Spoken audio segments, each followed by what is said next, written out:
Few would argue that Manchester United are worthy of Wembley. For every other team in England, they're the team to beat.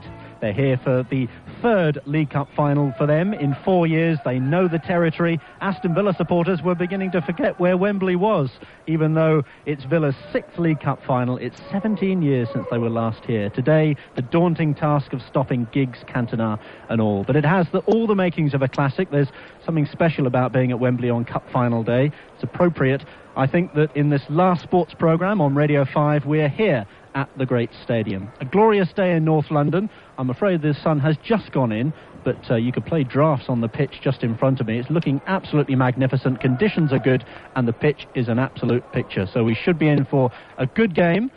Slightly strange that at just after 3 on match day we aren't closer to kick-off. Battle commences, of course, at 5 o'clock here this afternoon, so that gives us a chance to give it the big build-up. Let's give us a taste of what's in store this afternoon. Here's our football correspondent, Mike Ingham. Well, good afternoon. The Coca-Cola Cup final, the real thing. Well, not quite. The traditional vintage brew will be served up on a Saturday afternoon in May at 3 o'clock. But for the moment, this is going to do very nicely as an aperitif. And let's get things straight right from the start. There are actually 2 teams playing in today's event, because you could be excused for thinking that this occasion exclusively belongs to Manchester United, and the day all about them attempting the first third of a triple crown. The week has been more French than Saunders. But Jimmy Armfield, our expert summariser, how much danger is there to United having so much of the spotlight, do you think? Well, I only think that the events that have gone on this week really should urge them on to better things, because they've had a bit of a traumatic time, publicity-wise, as much as anything else. And I would have thought the players will steel themselves for a top performance here in front of what is a nationwide audience. How do you see Cantona responding to all this? I think he, more than anybody, will want to prove a point. We all know what kind of technical ability he has. He is a very talented player. I think more than anybody else, he will want to put on a show today.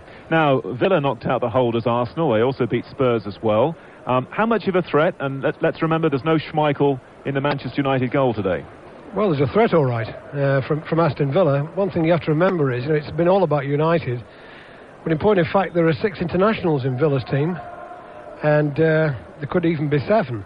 So basically, they've got the talent, they've got the experience to do it on the day, and nobody will know that more than Manchester United, especially too as Ron Atkinson, I'm sure, would love to beat his old club here, at Wembley.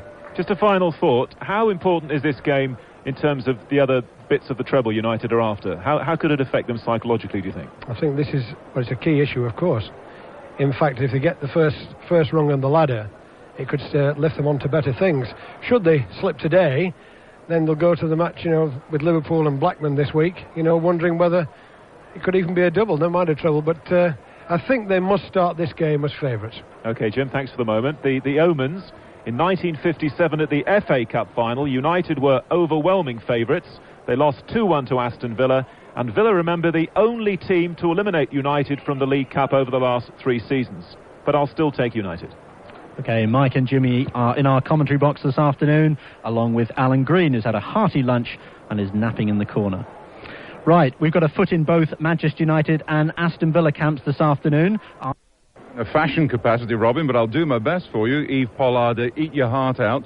The M40, though, was a sea of claret and blue at 10 o'clock this morning as Big Fat Ron's army came south from Birmingham. How timely, incidentally, that the first service station for the M40 finally opened on Friday. Now, Ron Atkinson says he's picked his team. He's told the players, and he'll tell us shortly. His main worry is Steve Staunton, who's still not right after his hamstring injury. The pace of Andrei Kanchelskis on United's right wing could expose Staunton, so Atkinson might go for the intelligent positional play of Stephen Froggatt. I expect him to keep faith, though, with most of his established players. But Graham Fenton, a bright young forward, will figure somewhere in the equation. Now, Mike Ingham, a moment ago, he mentioned Manchester United against Aston Villa in 1957. And Ron Atkinson's love affair began in 1957 when, as a Villa apprentice here in this stadium, he watched them lift the FA Cup. He loves coming to Wembley. The way Villa's playing lately, Ron needs the happy omen of 1957. More from Pat and Peter, of course, later. The teams are expected out around about 40 minutes' time, so, of course, we'll be getting a few interviews when they come onto the pitch. The whole match is live, of course, in this Coca-Cola Cup final in Sunday Sport on National Radio 5. The match kicks off at 5 o'clock, but, of course, we'll have the chance to give it the big build-up, as I said earlier. Lara now. He's the 24-year-old West Indian batsman, of course. He's a lifelong friend of the Villa striker, Dwight Yorke. Now, Yorke grew up in Trinidad with Lara, who adopted Aston Villa as one of his favourite teams as soon as Yorke joined them. Yorke's likely to be edged out of the starting lineup today by Dean Saunders and Dalian Atkinson, but Lara is nonetheless hopeful that his best mate can star at Wembley. So I hope he plays first, and I hope he has a good game. He's been going through a lot this year. A lot of injuries, a lot of setbacks. But the guy that I know he is, I think he's going to fight back, whatever situation he finds himself in. And although you'd like to be taking runs off England on Sunday, I'm quite sure you'd also quite like to be at Wembley and watching him. I'd love to be there. He's a very, very good friend of mine, very close. We go a long way back. I started playing football first, and he was always better than me. Don't worry about that. But of course, I'd like to be there supporting him. He's one of a countryman, and he's done so well. He's still so young, and he's excelling in football and showing a lot to the country. And as I said, I'd like to be there, but I'd like to be here also on Sunday and scoring some runs. Well, you said you weren't as good a footballer as he was. Did he play cricket with you? Yes, he did, and I think it was the same. He was a very good player. I played against him. He played for his Island Tobago, and we always came up against each other, either football or cricket, and that way we became very good friends. We competed together, and we loved each moment of it. Is he a batsman or a bowler or what? He was a batsman, wicket-keeper. If he's listening to this, do you want to send him a message? Well, I hope he wants some money first, maybe, because you always keep calling me and saying, "Brian, what's happening? You're not scoring any runs. I'm losing my money over here." So first, I hope he got some money over the last weekend, and I'd like to wish him all the best in the finals. I hope he scores a winning goal. It'll be perfect for us. You know that the team he's playing against is Mike Atherton's team, Manchester United. Well, I hope that they also are one of my teams, Manchester United, and but since Dwight has been to England, I'm forced to back Aston Villa, and sorry to say, I hope that they do upset Manchester United. That's Brian Lara, who's rooting for Aston Villa, or is it Manchester United? Weren't quite sure after that, but certainly his best mate Dwight Yorke will be hoping that Villa can come through this afternoon. And I wonder who one of our special guests this afternoon is rooting for. Peter With, the former Aston Villa striker. Good afternoon. Good afternoon. Now, what about this then? You've seen every one of Villa's games in this competition. Can they do it in the final? Yes, I think that they can. I think that there's they're underdogs. Rons could make the second manager to have a hat-trick of wins. The last one, of course, was Ron Saunders when he was at Aston Villa. And I've just got a feeling that it's going to be 3-2. I don't know why. I've just got a premonition, whatever you want to call it. I've just got a sneaky feeling for them.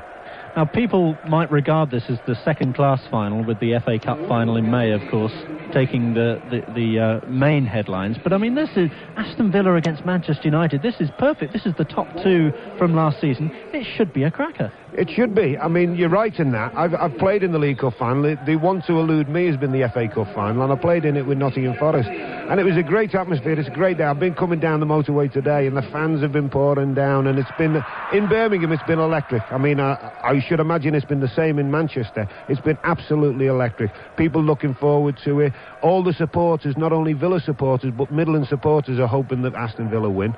There might be a few Birmingham supporters who maybe not thinking that, but I think that the Midlands in general just want to see maybe a trophy come to the Midlands. What about you? What are you most excited about this afternoon? Well, it'll be interesting to see what Ron's lineup. He's indicated about his back four, what it could be. I think there's always been a worry at the left-back position. Whenever he's played Manchester United, he hasn't played Staunton in that position. He's always played small. But I think today you'll find that he'll probably play him in the left-back position and go with his solid back and just hope that they're going to play on the day, because I've watched them over the last few games and they haven't played that well. But if you can't play on this atmosphere and in this stadium, then you can't play anywhere. And I would think that Ron Atkinson will be emphasising that to all the players: go out and play. Now, if you listen to a lot of people, and Mike Ingham was making this point at the top of the programme, you would have thought that Aston Villa are like a third division side coming into this with absolutely no hope of winning. You obviously see that there are chinks there and they can win. Yes, I think that the way that they've got there, and certainly with the Tranmere game, the way that they got there, I mean, everyone wrote them off when they were lost 3-1. I think because Manchester United are going for the treble, there's been a bit of controversy with one thing and another at the Manchester United camp. But I feel that Aston Villa, on this occasion, and with Ron, who seems to have a affinity with Wembley, whether it be in the FA Cup or the League Cup, and he seems to, on the big occasions, like he did at Sheffield Wednesday, put one over on Manchester United. So I think that he would be emphasising one thing and one thing only: go out, enjoy it, but above all, come back with the cup. Well, let's continue that Ron Atkinson theme. Well, more from Peter With, of course, later, but he's twice led Manchester United out at Wembley, as Peter says. He was manager for their FA Cup final victories in 1983 against Brighton and 1985 against Everton. The Aston Villa manager is today plotting his former club's downfall, although he takes his team out on the back of 3 successive defeats in the Premiership. Well, Pat Murphy talked to Big Ron this week, and it wasn't long before Pat got to the point. Just how awful have Villa been the last few weeks? It's been a plan. It's part of our plan to lull Manchester United, because we know they've had their spies doing dossiers on us. So it's what we call our confusing plan. A cunning plan, Baldrick? Oh, it's a very cunning plan. I mean, it's an old trick, we think, but it just might work. They've been awful, though, haven't they? We haven't been too good. In fact, one of our better moments were when we were awful. We rose to awful at one stage in one of the games. But I don't suppose it's inevitable, but a lot of people have tended to suggest that maybe the Wembley thing has distracted our players. I know it shouldn't, they're professionals, but I suppose this does happen. I mean, if you look at the history of the game, teams, when they've reached a final, all of a sudden they've had a form lapse, and very often have gone on to win it. How big a test of your management has it been there? This week? Oh, it's been I tell you what, I don't know about my management, my patience has been more than my management. I mean, I tell you what, I've blown a few tops this week, that's for sure. But it's cup final week. We're going to a major cup final. Aston Villa, first time for years. Going to Wembley, taking all our fans down the motorways. And I've always thought cup finals are things to be savoured. I can't remember the last time, if motorways were available last time Villa at Wembley. No, what I said to the boys earlier, I said the big difference in the last time the Villa went in the League Cup, Coca-Cola Cup as it is now, the big thing for the fans is the M40's, since been built. I said the last time they went to Wembley in an FA Cup final, the M1 hadn't been built. Podium trap. This is one of the reasons why you came to Villa, though, isn't it? Cup finals at Wembley. Yes. I must confess, I mean, don't forget, I started off as a kid here. Were you here for the 57 Cup final? I was with the squad that went down with the Manchester United. Yeah, Manchester United. 17 then savoured it. It was a lovely day, particularly as Villa, upset all the odds. I mean, Man U that particular day only had to beat a very, very ordinary Villa side, I might say, in the league position to take the double. We all know about the incident with the goalkeeper and Peter Mack, but Villa triumphed that day. Now here we go again. We're not an ordinary league, so we're not bad actually. All right, the last 3 games have dropped us down a few places, but we're not a bad side. I'll tell you that now. And they are in line to become the first team, the first team ever for the modern treble. How good are Manchester United among recent clubs in English football? They're an excellent side. Excellent side. They're an exciting side, and they're a side that, all credit to Alex Ferguson and his lads, they're a sort of side that if I was a neutral fan, I would travel the country to watch, because they play in an exciting way. I think they've, since they won the championship last year, I think that has been the biggest plus they can have. I think it's like adrenaline has certainly given them an extra 25% in their game. And they had that pressure of when they're going to win it, because don't forget last March, virtually the same team was stuttering. And then they got back on the rails at Norwich one night with a 3-0 victory, and then went on and did it. And then they played the 120 minutes against Sheffield Wednesday when they were getting beat 1-0 and managed to win that, which, in my book clinched them the championship. And they carried on from the start of this season. Reinforced with Roy Keane, smashing player, top player. They've got a number of top players. Pity that Cantona didn't get sent off a week earlier, though, isn't it? Well, it is. I mean, I said that jokingly because he'd have missed our game, but All right. If, we want to go and play, and Cantona's a player, he's what I would term a Wembley player. All right. If it's going to be a great final, and it's capable of being, you say that many times, and the final can be disappointing, but it's capable of being a great final, because we've got players in our team that I've got a feeling that Wembley will lift. You've had terrific games against Manchester United since you came to Aston Villa. Smashing. There's always that little bit. It's a special thing when you play Manchester United anyway. But I think deep down, I think they've got a very healthy respect for us. I'll tell you that now. They know that we ran them very close, a lot closer than it suggests last season. And it seems amazing that it's us again at Wembley against them. And I think that there are other teams in the division, many of them, that they'd have preferred to have played. I've never seen you more animated during a game than in that semi-final against Tranmere. It clearly meant an enormous amount to you to get to Wembley. Yeah, no matter how long you're in the game, and now, I was until Laurie McManaman made a comeback. I've now been informed that I'm the oldest manager in the game, but it's still an exciting occasion. Wembley at Cup Final Day, major Cup Finals, is exciting, for the fans, for the players, people at the club, your office staff, and certainly for the manager. I think Wembley's a great place. Not just an excuse to get another suit, then? No, but that's all part and parcel of it, isn't it? Have you got one planned? We've got them, yeah. We've got some nice ones. You're going to be poncing around down the catwalk, are you, at Wembley? I hope after the game we might be... we will. We'll enjoy it anyway. I want to make it... See, Villa haven't been for a long old time. Man United have been every other 10 minutes by the look of it over the last decade. Now, what we're trying to do is make it an event. Because we did it at Sheffield. We did exactly the same as Sheffield. Made it an event. And I don't think it's any coincidence that Sheffield have been 2 or 3 times since then. Mm. You have to make... Once you've been there, once you've tasted it, I think you want to keep going there. So in man management terms, Ron, you've got to kick them up the backside at various stages, and at the same time put your arm around them and say, you're good players, you're good enough to beat this lot. Difficult. Oh, I know. There are times when maybe you think England might be the West Indies. Not really. No, it might be an easier task.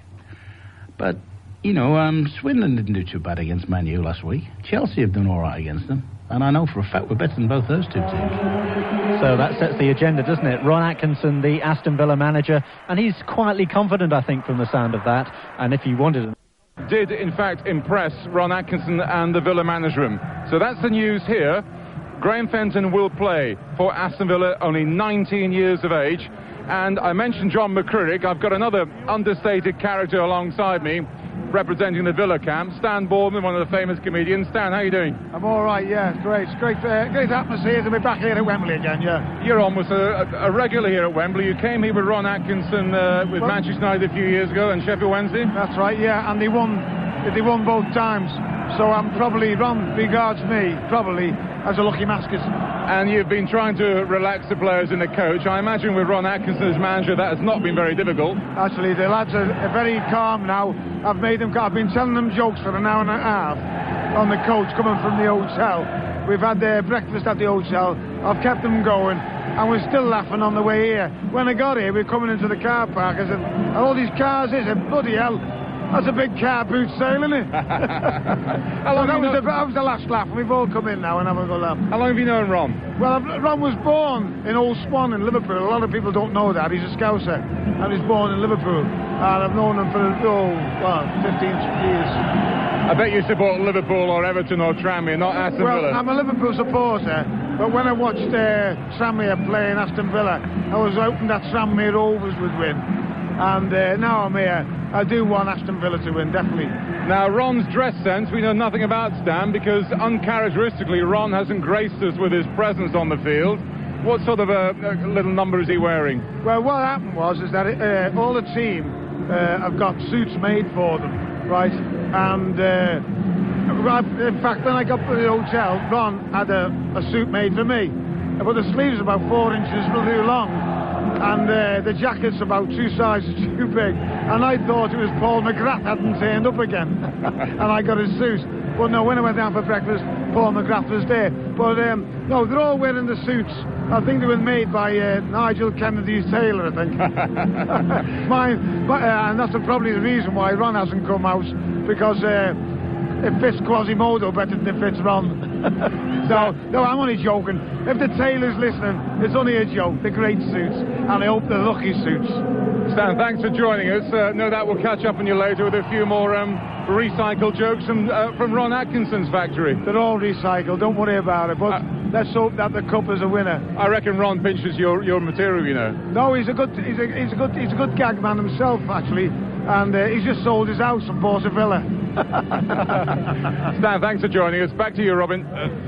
Terrific. That was Stan Boardman there on the pitch, and terrific stuff. Okay, well, the Stars are out at Wembley Stadium, and in Trinidad, the England cricket Stars are just plain getting out. Peter Bax, a little earlier from Pat Murphy, has shocked us all in the commentary box, I think. Graham Fenton plays. Ray Houghton is on the bench. Fenton isn't even mentioned, Peter, in the programme today. Yeah, it sometimes happens like that, doesn't it? Yeah, I mean, I was at the training ground on Friday, and all the lads were very, very buoyant and really looking forward to it before they were. And the young lad Fenton, who come in and played as a substitute against Tranmere, and I was very impressed, because there was two guys who had to get up and take a penalty. One of them was Fenton, and the other lad was Hugo. And when he stepped up, I thought to myself, a young lad like that having to take a penalty in such a crucial stage, and he just stepped up, slotted it brilliantly in the corner. Of course, Hugo missed it. Maybe that's why he's not on the bench.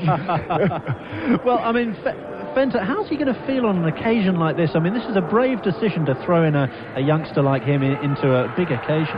It is, but I think that he handles it very, very well. I mean, he's a Geordie lad. I was at the club when he was one of the apprentices there. Very strong, a bit in the mould of Mark Hughes, funnily enough, but is not maybe as tall as him. But he holds things up.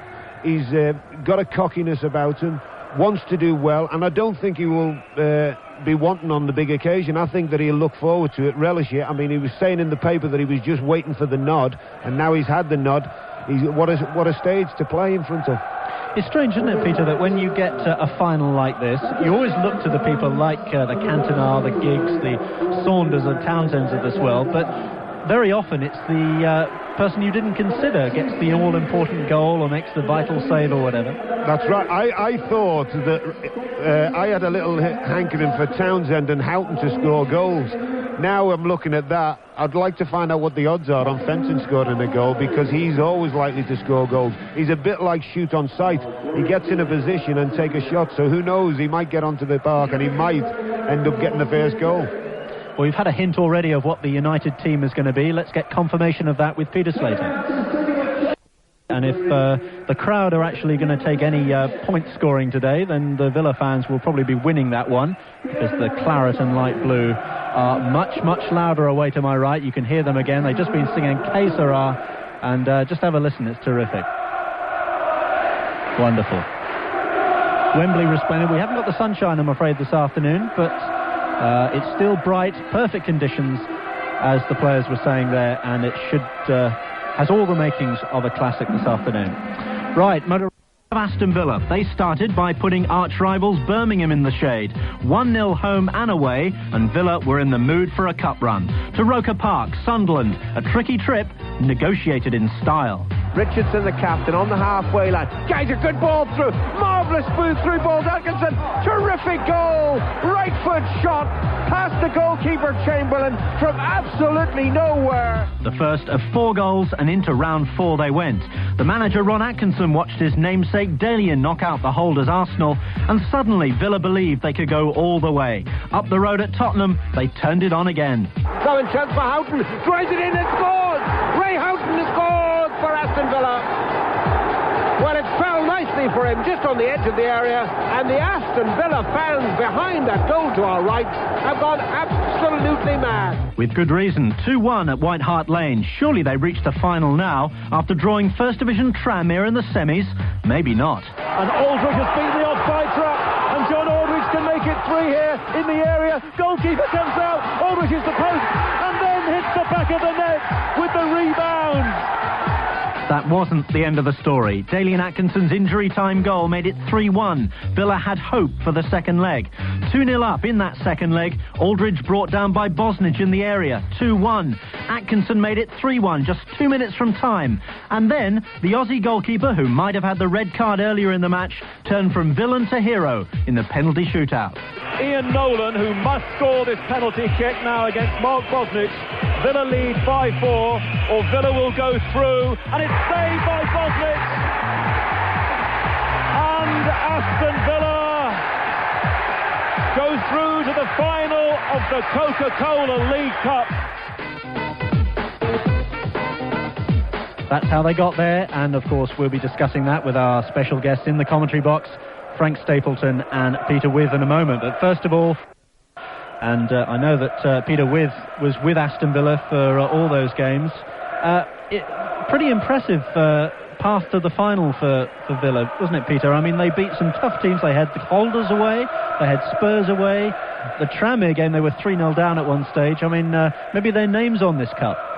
You sometimes look at that. I mean, the game that sticks out in my mind was Sunderland away, funnily enough, because they didn't play that at all well. I mean, my old mate Mickey Buxton was managing Sunderland at the time, and he didn't know how they got through, because they had 3 chances and scored 3 goals, and yet Sunderland really rocked them. But you look at the Tranmere game, people probably think that, about the Bosnich incident, about certain things, but they sometimes are the ones that help you get to Wembley. And then when you get to Wembley, you sometimes think, now we've got here, let's see if we can perform and let's see if we can win the cup. Well, I just wonder also about that. I mean, they haven't really hit top gear, have they, Villa? And maybe they're saving it for this final. I hope so. I certainly hope that they are. They've played a bit indifferent. When they've played in the league, they've played when they've played well, they've played absolutely superb. When they've played bad, they have been awful. I mean, I've seen last week, there've been a few games that I've been down and seen them play, and they haven't played well at all. I will say this for them. The Tranmere game, you knew that they were at it. I mean, they needed an early goal, they got an early goal, and they went for the whole of the 90 minutes and the extra time trying to get goals. If they play like that, then I don't think they'll have a problem today. So the problem for Manchester United this afternoon is that they've got to get past Mark Bosnich, the Australian, whose uncle lives in war-torn Croatia. His parents are here from Sydney to see the game, and the 22-year-old, of course, the hero with that penalty save from Ian Nolan in the semi-final penalty shootout. But he says all the adulation which followed that didn't go to his head. I was fortunate straight after the Tranmere game. I didn't go out celebrating because I had a quite nasty bang on the head with the penalty incident. And then there was a match straight away on the Wednesday and then the Sunday, so I didn't really have time to sink in. And the manager and the staff did everything possible to keep my feet on the ground. I myself, I try not to get carried away with things, but to be perfectly honest, it is quite difficult. I just try to avoid reading the newspapers. I just buy them and cut them out for my parents because they like to have that type of souvenirs. And they've arrived now, and doubly make sure that my feet stay firmly on the ground. And your recent form, Mark, which hasn't been terrific, would make sure your feet stayed on the ground. Definitely, because in England, with the regularity of the games, they come thick and fast. There's never a chance really to sort of sit back on your laurels. As you just said, the recent week hasn't been the best for us, but we've just got to put that behind us now and try to bounce back from it. I think what's important in English football is not so much how you handle yourself after winning, but how you handle yourself after something goes wrong, after your setbacks. And that's what separates the true winners from losers. It's ironic, isn't it, that Peter Schmeichel is banned and you're not, and in certain areas that there are similar incidents. Yeah, you could say that. Everyone's going to have an opinion on them, which is everyone's right to have an opinion on it. It's just unfortunate that Peter has to miss the big game. I know Manchester United would love him to have him playing, obviously, because he's their number one. And for me personally, he's one of my heroes, and it would have been nice to be lining up against him. But, that's fate. And hopefully for Peter and Manchester United, he'll have another opportunity at the end of May to rectify that. Do you think you were lucky to stay on the pitch in retrospect? In a lot of ways you look at it, maybe yes. Can't really give you a straight answer. For the simple fact that no matter what I say, it's going to be biased. And I suppose if you ask half of Merseyside, they'd be screaming down the neck saying, yeah, that you were very lucky. But that's how things swing on the football pitches. It is a bit of a game of chance, and that's the business we're in. All I can say in my defence is that I went purely for the ball. I had no mean intentions whatsoever, and the rest is history. Now, Wembley, kind of situation that you would have dreamt about, surely, way back in Australia when you were growing up, learning to be a goalkeeper? Yeah, I'd be lying if I said that I hadn't. It's a very big occasion. The ground is famous around the world for its tradition, for the many feats that have been performed there. And even though it's not perhaps the biggest cup final, the FA Cup final, without downgrading it too much, is obviously the big game. But because we're playing against Manchester United, and because the battles we've had over last season adds a little bit of spice to it, also coupled with the fact that a few of us obviously had affiliations with Manchester United in the past, or and two footballing sides, one who has perhaps played some of the best football that this country's seen since the dominant era of the 80s with Liverpool. And I think people hopefully will be looking forward to it. Mark Bosnich talking to Pat Murphy there, and he was ever honest, saying, well, perhaps he should have been sent off in that semi-final. Well, let's look at the Manchester United path to Wembley, and straight who Peter Withers got his money on this afternoon. But Peter, how do you think Manchester United are going to play it? I mean, it does seem that they are extremely effective on the break, and they could soak up a bit of pressure and maybe hit them hard. The difference is that when they're at home, the onus is on them when they play at home. They've got to chase the game just a little bit, and sides have been going to Old Trafford and maybe just sitting back a little bit. If they don't stick an early chance away, then really they're going to chase the game, and that's probably why they come unstuck maybe against Chelsea. Where they play away from home, like they played at Norwich and places like that, they've sat back, soaked up the pressure. But the difference that they've got so much pace in the side that they don't only get 1 and 2 in the box. Once they break, they get 5 or 6 people all wanting to score goals. And that's why they're at the top, as it were, and that's why they're in 3 trophies, for the simple reason is that they've got everyone in the side. I think there's only the goalkeeper who hasn't scored. I don't know about Les Seeley. He never scores anyway. Well, let's talk about a few of the individuals who might turn the match. Frank, there's £26 million estimated on the pitch today, and I suppose you could name any one of 10, 12 players who might turn this game. Who for you are key players in this game? Well, without going on too much about him, I think this stage is set up for the likes of Eric Cantona. This is his sort of game. I mean, a big crowd. He's played in front of big crowds before for the national team in France, and of course with Manchester United all season. But for me, this stage is set up for him. There will be a little bit more pressure than there would be normally on him because of what's happened in the last week.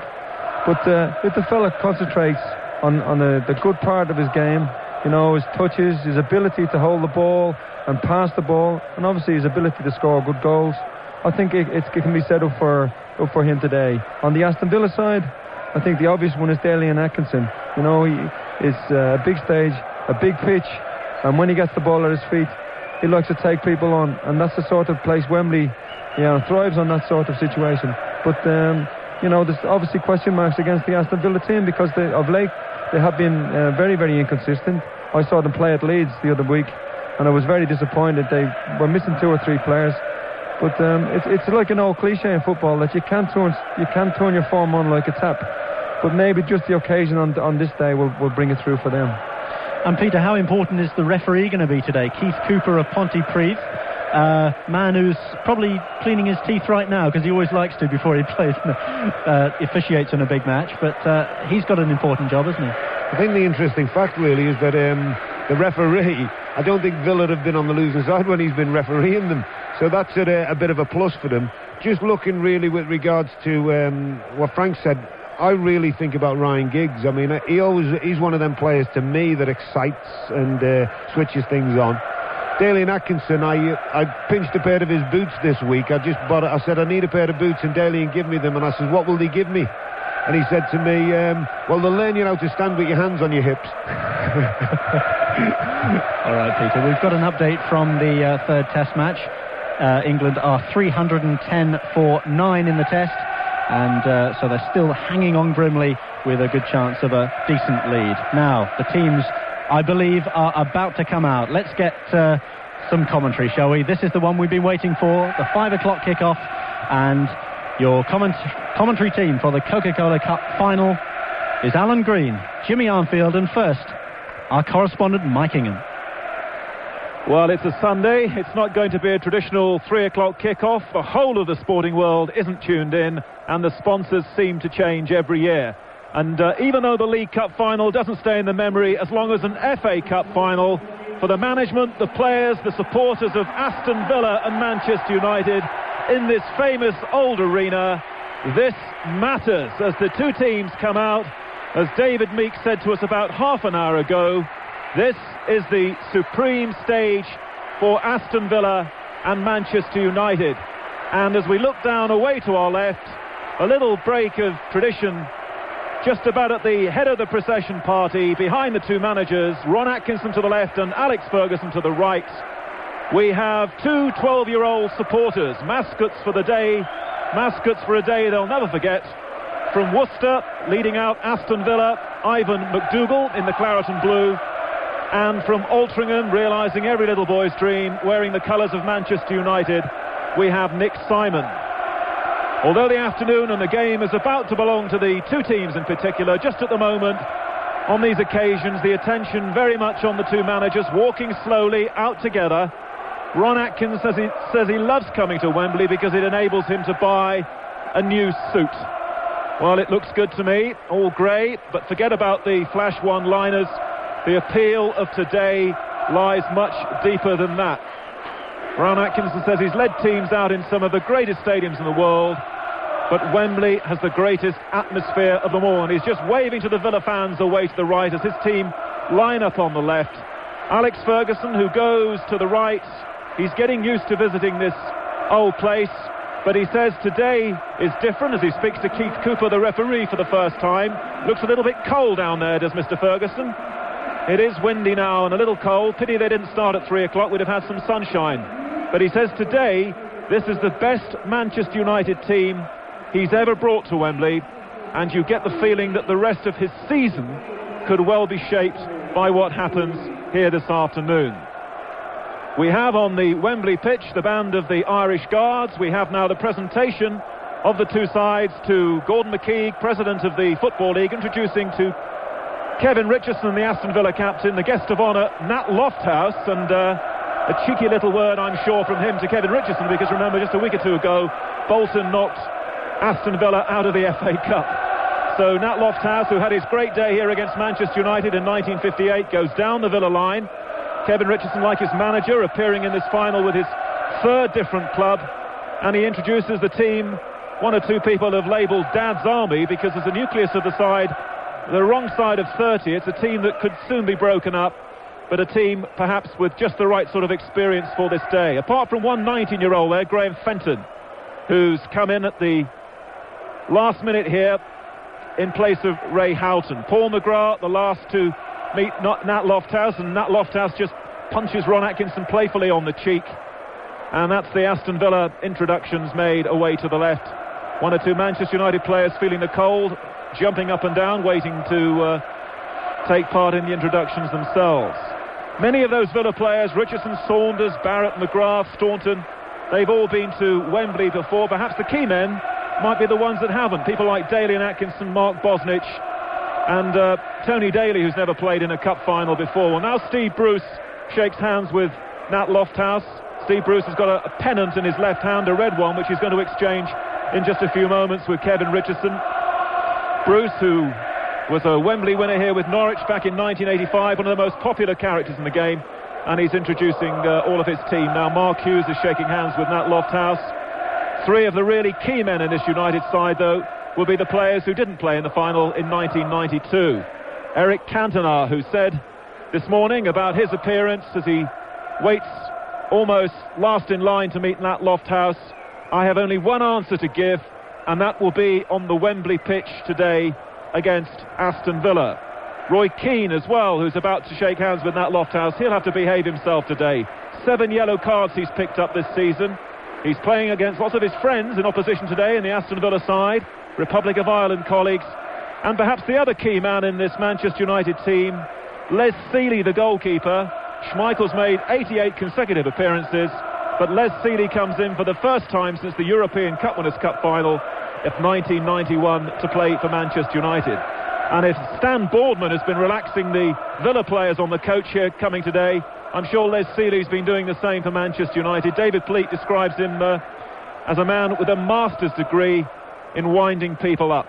So the referee also shakes hands with the officials. We have a representative from the sponsors, Coca-Cola, down there as well. Nat Lofthouse stands on the halfway line. A breezy afternoon now here at Wembley. The Irish Guards wait, and we will have for the supporters and everyone here the national anthem.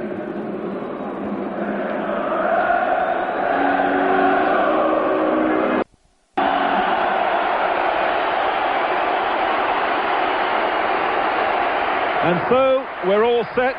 The League Cup, I think, owes football a classic final. There hasn't been one in recent times. As the two teams break, Villa to the right, that's where all their supporters are. Manchester United to the left. Just a little word of warning to whoever scores the winning goal here today. Don't let your captain throw you up in the air afterwards. This is a nice way to close one BBC Radio Sports chapter before 5 Live tomorrow, a Wembley Cup final with Alan Green. And my first very pleasant duty is to give you the two lineups for this Coca-Cola Cup final. And let's start with Manchester United. In goal, Seeley. Schmeichel, of course, suspended.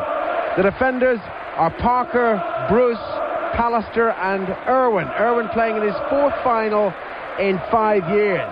In midfield, Kanchelskis fit again. Ince, Keane and Giggs. Up front, Hughes and the Frenchman Cantona playing in his very first Wembley final.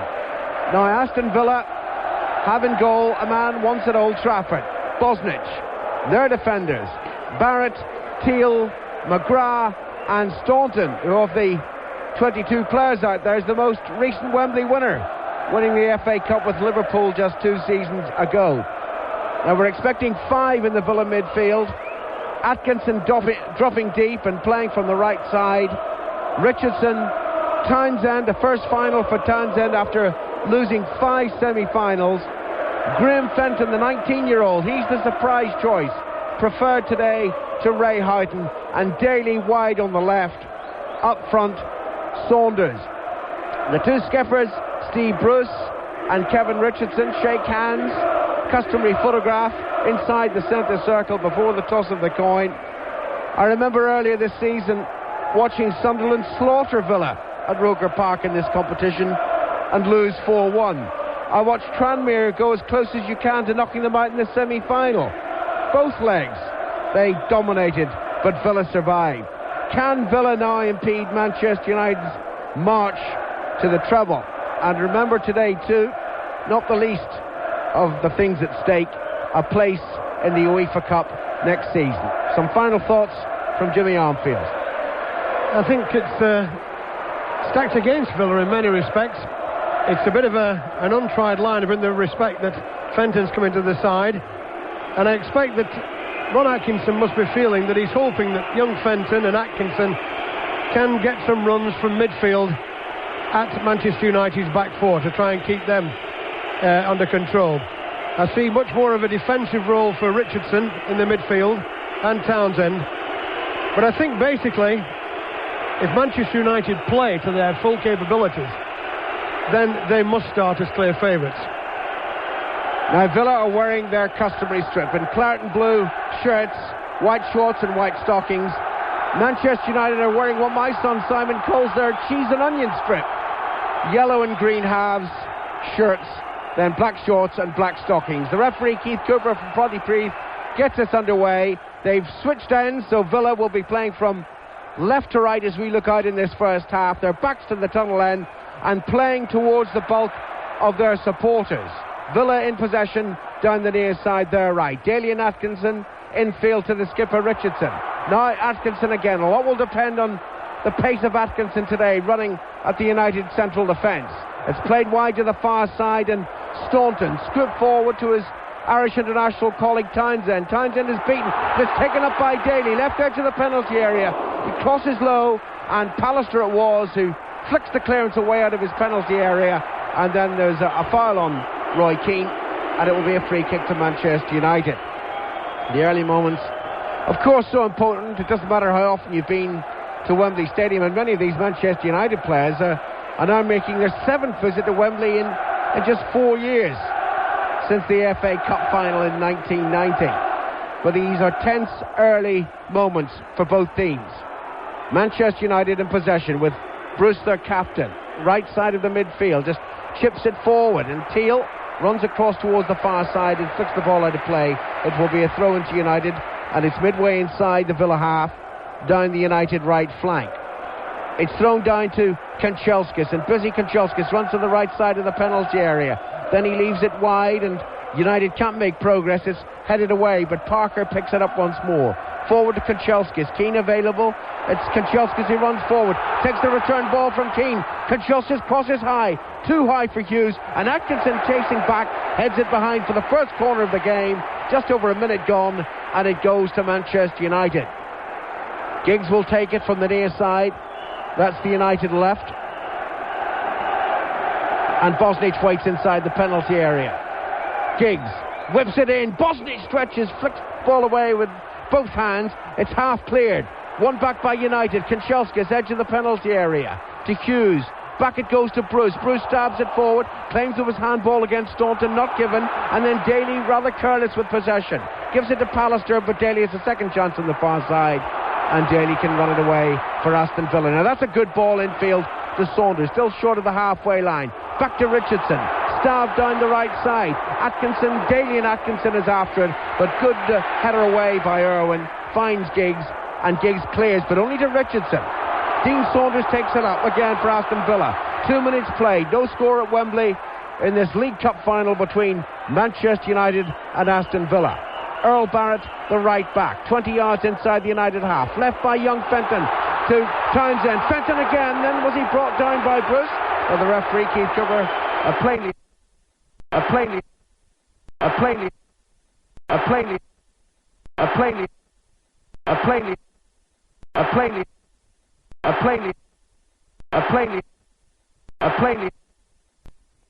yards inside the United half. Left by young Fenton to Townsend. Fenton again. Then was he brought down by Bruce? Well, the referee, Keith Cooper, plainly indicates he thought that was a dive. Yes. What an encouraging start by both teams. The ball's being knocked around with some confidence. You know, there doesn't look to be any Wembley nerves anywhere. Both teams are actually knocking the ball about. Very encouraging start for the fans. Young Fenton there tried to get through Bruce. He pushed the ball. I think it went through Bruce's legs, but he fell over the tackle. I didn't consider that a foul. He's very highly thought of, is young Fenton. I know he's been on loan to West Brom this season. He scored 3 goals in barely a fortnight playing for them. But recalled now to Villa and making a dramatic appearance in a Wembley Cup final. His side in possession at the moment, and McGrath, who once donned the shirt of Manchester United, plays the ball back to Bosnich, another former United player. Out to Teal. Now Richardson makes himself available, gets the ball, gives it to Townsend. Back it goes to Staunton, down the left side, chips it forward. Fenton goes to it, but it's headed away by Parker. Met by McGrath. Dainty little back heel by McGrath towards Saunders, but Manchester United have the ball again. Ryan Giggs runs infield and runs straight into Richardson, and Richardson plays the ball away. Good tackle by the skipper. Saunders on the halfway line to Fenton. Townsend takes it up, but they're squeezed out there by the pressure imposed by Parker, and then Manchester United play it forward, but it's well ahead of Giggs and harmlessly through to Bosnich. Richardson's made a good start for Villa, and I think he's got a key role today. He's playing in front of the back four. He's trying to stop Manchester United getting easily at Teal and McGrath. And he's put a couple of good challenges in already, and he's also tried to get up in support of his front players. He's been a losing finalist, says Richardson, with both Everton and Arsenal. And this is the only domestic medal he's yet to win. Ryan Giggs for Manchester United, down the left side, being hustled by Barrett, and Barrett hustles Irwin finally into an error. Ball goes out of play, and it's a throw into Aston Villa. Barrett takes it to Richardson again, heavily involved in play, but Hughes takes the ball away from him. Slips it to Cantona. The first involvement, really, of the Frenchman in the game. We played 5 minutes, no score at Wembley. Kanchelskis down the right side. Parker in support.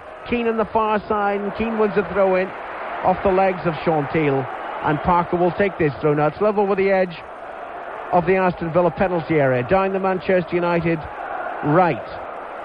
will wait for Parker to choose his option. He throws it to Kanchelskis, close to the corner flag, and immediately it's Atkinson who makes the challenge on the far side, hits it out of play once more, and Paul Parker gains about 10 yards. He's very close to the corner flag with his throw-in now. Cantona made himself available and wasn't marked. Cantona crosses into the box.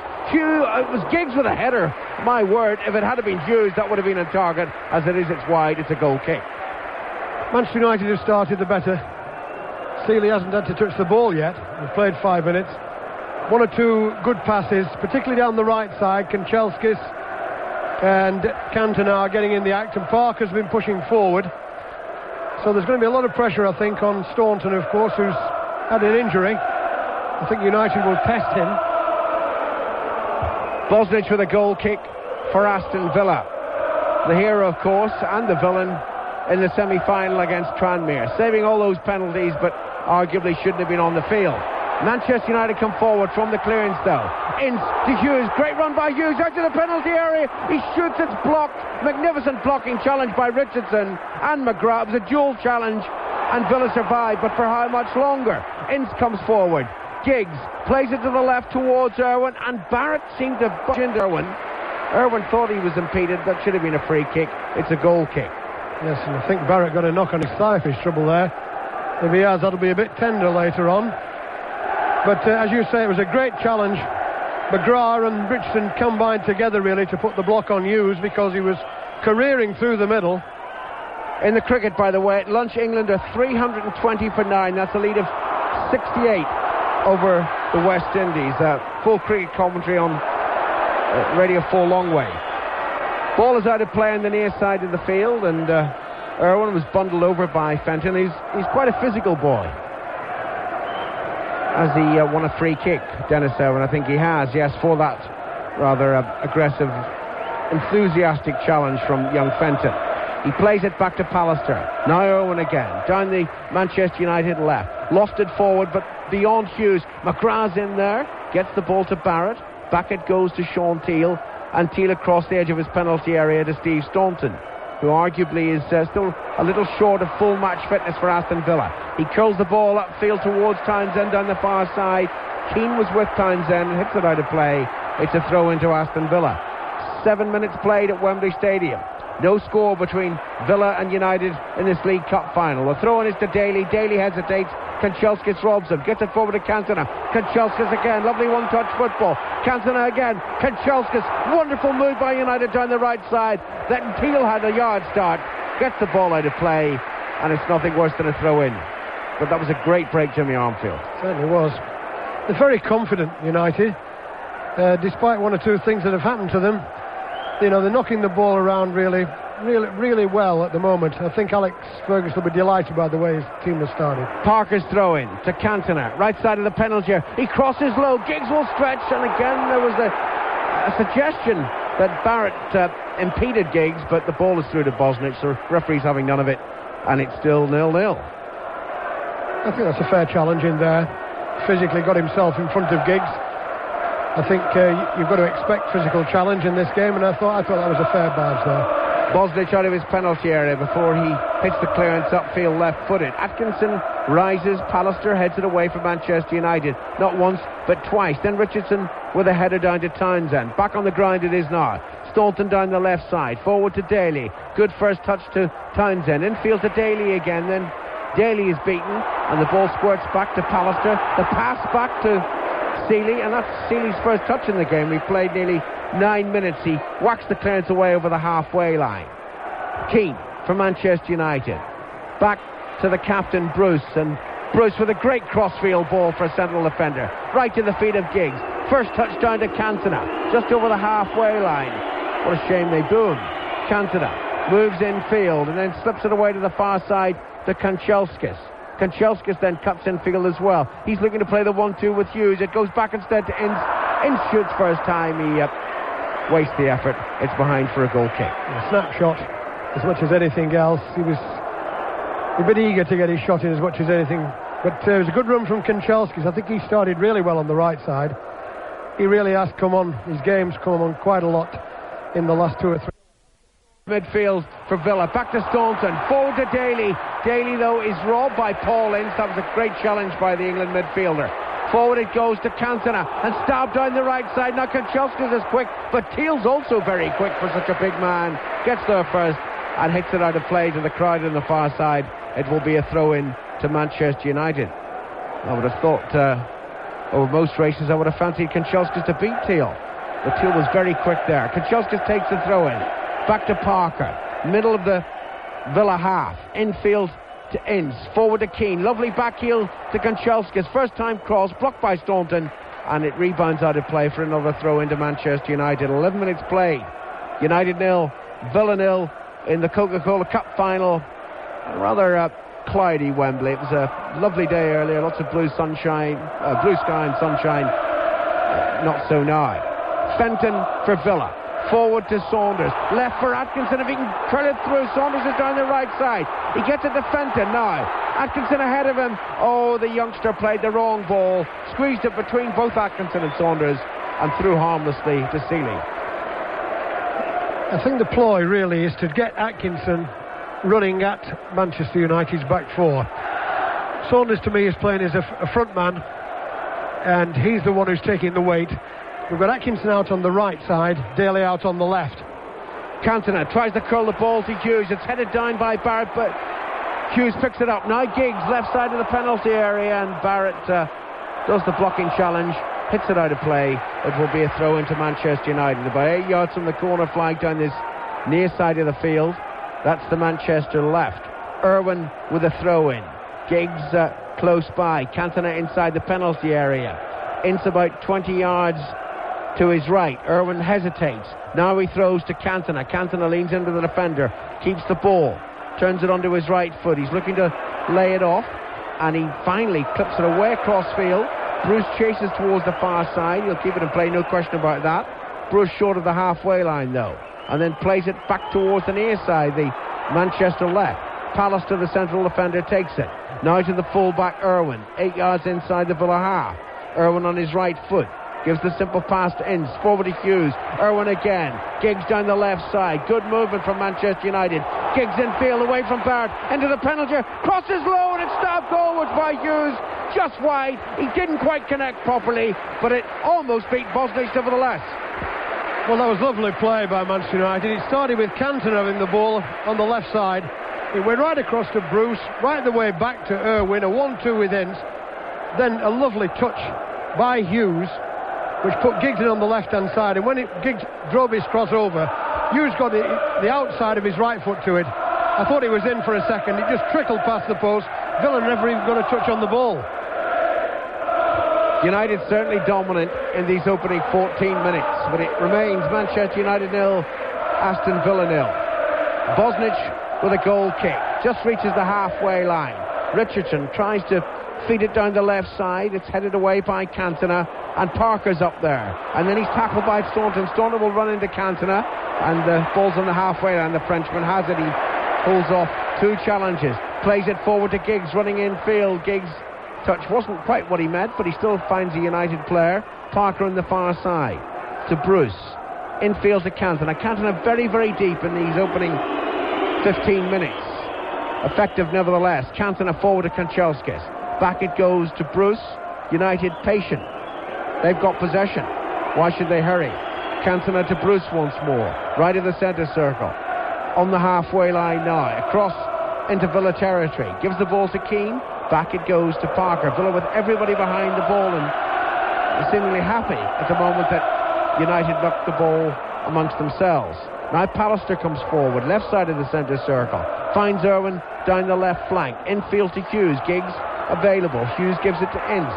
Now to Giggs. The pass was a little wayward. Still finds Irwin. Irwin back over the halfway line once more. Pallister to Keane, and Richardson in late on Keane. That's a free kick, and should be a ticking off for Kevin Richardson. Just for a second I thought Keith Cooper was reaching into his pocket for a card. I think it must be for his hanky. They've had about 8 passes then. About 8 passes there. Villa couldn't get a touch on the ball. A bit of frustration really from Kevin Richardson. He came in challenging from the back because the Villa players were actually chasing around after Manchester United passes, but they didn't make any real significant progress. Quarter of an hour gone. Pallister with a free kick. He hit it poorly. McGrath knocks the clearance over the halfway line, and Saunders chases upfield. The pass back by Bruce to Seeley, comfortably cleared. Richardson meets it. Saunders is in an offside position. No flag from the linesman, and a few of the United defenders were looking across as if to say why. Keane, though, has the ball for Manchester United, short of the halfway line. Forward to Cantona, then back to Ensign. Had to use his hand to try to control the ball, and that will be a free kick to Villa inside the centre circle. But they're really struggling to get possession at the moment, Aston Villa. 16 minutes played. Villa free kick. Richardson to Townsend. Now to Saunders. Back to Richardson. 35 yards from goal. Chips it forward ahead of Atkinson. Headed away by Bruce and scooped clear by Pallister towards Hughes. Hughes does well. Finds Cantona. Lovely touch to Keane. Keane tried to flick it to the right side to Kanchelskis. It hit Teal, and Teal with a pass back now to Bosnich. Oh, Bosnich, that was rather rash. He put Staunton under pressure, but Staunton did well. Played the 1-2 with Teal. Now moves inside the United half. Good run by Staunton. He's made 50 yards. Flicks it infield now. Fenton, 10 yards outside the penalty area. Richardson, the captain, available. Where's the width on the right side? It's played into the box, but beyond Saunders, straight through to Seeley. I mean, Richardson was looking for width there, and you think with 5 across the midfield, Villa would have had some, and they didn't. No, what had happened was Atkinson had run right across field. I watched him. He made a crossfield run into the centre to support Saunders. 17 minutes gone. No score in the Coca-Cola Cup final from Wembley. It's 17 minutes past 5 in the evening. What a weird kick-off time. Inside the centre circle. Back to Bruce. Still inside the Manchester United half, and Bruce unhurried. There's no challenge on him. He moves inside Villa territory. He's got Parker to his right, and he just plays the ball 6 yards to Parker. Infield to Bruce again. Forward to Cantona. Always looks slightly untidy, that shirt, always outside his shorts, but the quality of his pass puts Keane forward. Keane running towards the penalty area. 1-2 with Hughes. Keane heads it goalwards. Bosnich palms it away, and Manchester United very close to taking the lead. Well, I was surprised, really. He took a diving header on it. I thought he was going to volley it. He seemed to have the time. It was a lovely exchange with Keane to Hughes. He flicked it up. Keane run in, put a diving header. Bosnich saved it. I'm sure he would have volleyed it. I don't think Bosnich would have had a chance. Very strange save from Bosnich. I mean, he was crouching. He saved it, though. He kept it out, Alan. That was the main thing. Irwin with a throw in for Manchester United. Level with the edge of the Villa penalty area. Throws to Ince. Back to Irwin. Ince again. Keane. Gigs down the left side. It's all Manchester at the moment. Villa really struggling to make any progress whatsoever. Barrett clears to the halfway line. Saunders can only head it on. And there's Pallister. And how confident of Pallister. Lovely dink pass to Bruce. Bruce to Parker on the far side. This pressure, if it continues, must lead to a Manchester goal. Pallister outside his own penalty area. Gives it to Bruce. And Villa having to defend for almost the whole of these opening 19 minutes. Bruce to Hughes, who's come deep. Bruce once more. Kanchelskis down the right side. Bruce switches the attack. Picks out Cantona. Great control by Cantona, and then the pass, for once, from the Frenchman wasn't so good. It's through to Bosnich. The problem I think Villa have got at the moment is Saunders is a front man, and what's happening is Manchester United's back four are getting plenty of the ball, and they're good enough players to make use of it without any real challenge to me. And I think that's a slight problem that Villa have got by flooding the midfield. This is Villa's 6th League Cup final. That equals the previous record held by Liverpool and Nottingham Forest, and they've won this competition 3 times. But Manchester United, their 3rd final in 4 years, a second home clearly to the Alex Ferguson side. Here's Hughes turning away from one challenge, then loses out in a second, and there's a little skirmish on the floor. I think the ball was just trapped, and the referee quickly in there to intervene. There'll be a drop ball presumably, and he waits while Keane comes forward. He'll face Richardson and drops the ball. It squirts back to Teal. Teal curls the clearance upfield, and Saunders heads on, but he's got no support whatsoever. Pallister has the ball for Manchester United. 20 minutes play. Manchester United 0, Aston Villa 0. Long ball played upfield. Bosnich well out of his penalty area. Now he blocked Keane, and the referee says that was a dive.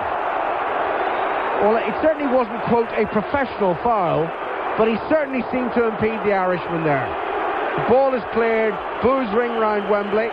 and the ball is out of play. No, James. I didn't see it as a deliberate foul. What happened was it was a long ball that was knocked forward by Keane, and knocked forward, and Keane chased after it. And when Bosnich came out, I thought he sort of just stood his ground as much as anything. And I wouldn't surprise me if he'd have given a free kick, but really, I don't think there's anything intentional.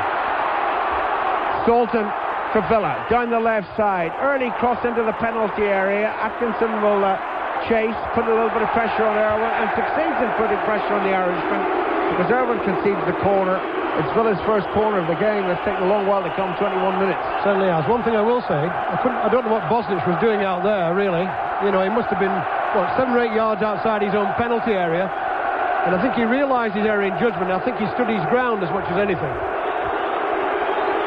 So, the boos are still coming up for the referee. Nevertheless, it's a Villa corner. Staunton to take it from the near side. That's the Villa right. Now he hits this left-footed. So Seeley must beware. Staunton curls it in towards the near post, and it's headed behind by Keane once more. Now I'm sure, it wasn't a case of the goalkeeper coming out and deliberately pulling the player down, but he did stand in his way. Yes, he did. Yes, I agree with that. I think that's what I'm saying. That was the point I was trying to make. I wouldn't have been surprised, I said, if there'd have been a free kick. I don't think it was what I would call a sending off offence. No, clearly not. No. But he did stand and block his route. Staunton again with a corner from the right. Again left-footed. Hit deeper this time, and Seeley is stretching, and Seeley flicks it over the crossbar. He was under pressure there. Another corner to Aston Villa, but this time it's from the far side. Will Staunton run across?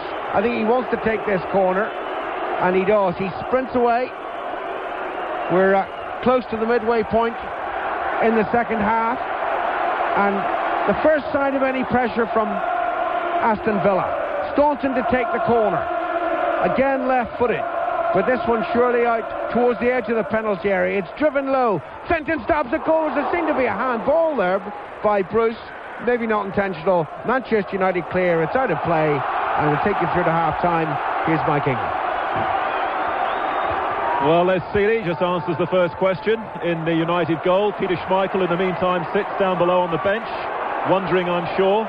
And I'm sure he's got his own thoughts about the Bosnich incident a few moments ago. When there's an opportunity, we'll hear from Frank Stapleton and Peter Widd on that as well. In the meantime, Aston Villa now encouraged by their recent spell of aggression, forcing corners, looking to Fenton to go forward, and they've won a free kick. Free kick about 15 yards inside the Manchester United half. Villa in the claret and blue. Manchester United at times almost camouflaged down there with the green and white against the pitch. Townsend's free kick. Good running by Saunders into the area. Pallister takes the ball out of the area. Keane rather takes the ball out of the area, and it's still in play down below us. Hughes, foot on the ball. Lovely flick from Hughes. Giggs reading his intentions well. Giggs going up towards the halfway line. Slots it down the left-hand side where we find Kanchelskis for the first time. Down the United left. The players are waiting for Kanchelskis. He's going square. Rolls it across the field to Cantona.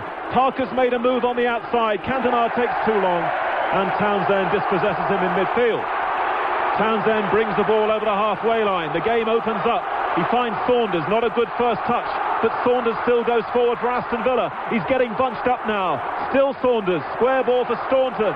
Down the Villa left. Left-footed ball comes crashing in, hits Parker. The flag went up for offside down here. Referee, though, allows Parker to give the back pass to Seeley, and Seeley sweeps it back long up towards the halfway line. Teal against Cantona, out of play.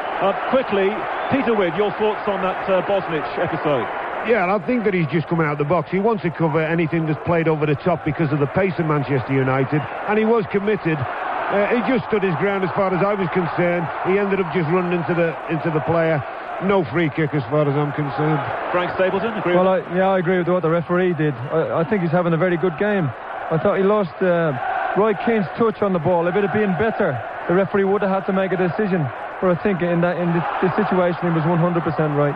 25 minutes gone in the first half. You're listening to BBC National Radio 5, live from Wembley, the 1994 League Cup final. And Aston Villa 0, Manchester United 0. And it's a free kick to Villa just down below us on the right-hand side. Touched in field for number 10, Dalian Atkinson, playing wide on the right today. Shovel back by Fenton to Townsend. Flick from Saunders. In goes Atkinson in the area. Atkinson shoots, and it's there! Aston Villa go in front. Dalian Atkinson, the key man in the League Cup this season, scores his 6th goal in the competition. Atkinson scores for Atkinson here. And even though Manchester United have made a marvellous start, they now find themselves a goal behind. 27 minutes gone in the first half. Villa 1, United 0. Dalian Atkinson. Well, let's give full marks to Villa. First of all, it was a good move. Townsend knocked the ball up to Saunders. Saunders were on the edge of the D, and it was a lovely little touch. Right-footed, and it caught United central defenders. I thought for a second that Atkinson, who'd made the run down the middle, was offside. But I think Parker played him on, if anybody did, but the linesman, I looked and read the linesman, his flag stayed down, Atkinson ran on, his pace took him on, as Seeley came out, right side, his right foot, the outside of his right foot, and it trickled agonisingly over the line.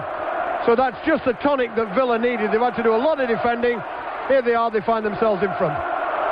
And now Daly, Tony Daly for Aston Villa. Atkinson, Dalian has had a quiet start, but he's scored explosively for Aston Villa. Saunders made it for him. Saunders finds Richardson. The ball comes down the Villa right. Barrett's cross looks to be too near to Les Seeley, and it's out of play for a goal kick to Manchester United. So now let's hear from Peter Witt on that Dalian Atkinson goal. Well, it's obvious that Ron said to him, whenever you get the opportunity, make runs inside. It was a great ball that he played in, Saunders. And Dalian, with his pace, is always likely to do them sort of things. His touch wasn't the best, but in the end it was just enough to get it past Seeley. As far as I'm concerned, a great goal. Frank Stapleton. Well, obviously a great tonic for the Aston Villa against the run of play. But now United, we're going to have to see what they're made of. With a goal down, after dominating so much of the game, it'll be interesting to see what they come back with. Aston Villa 1, Manchester United 0. What could that do to the treble hopes as Giggs wastes the ball, plays it into the Villa penalty area, and that's too near to the goalkeeper, Mark Bosnich. Earlier in the week there was a doubt about Dalian Atkinson's fitness, but Ron Atkinson, feeling that he was crucial to his side, said, if there's one player United could leave out of my side, it would be Dalian Atkinson. He was the man who put the holders Arsenal out of the competition this season. He's now scored 6 times in the League Cup.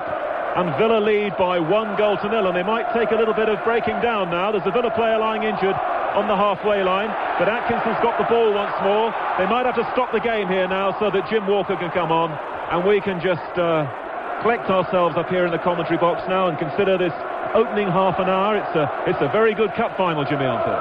Very good. Richardson's the man who's going to knock. It was Paul McGrath who came in jumping in for a header there, and he's actually cut Richardson on the back of the head.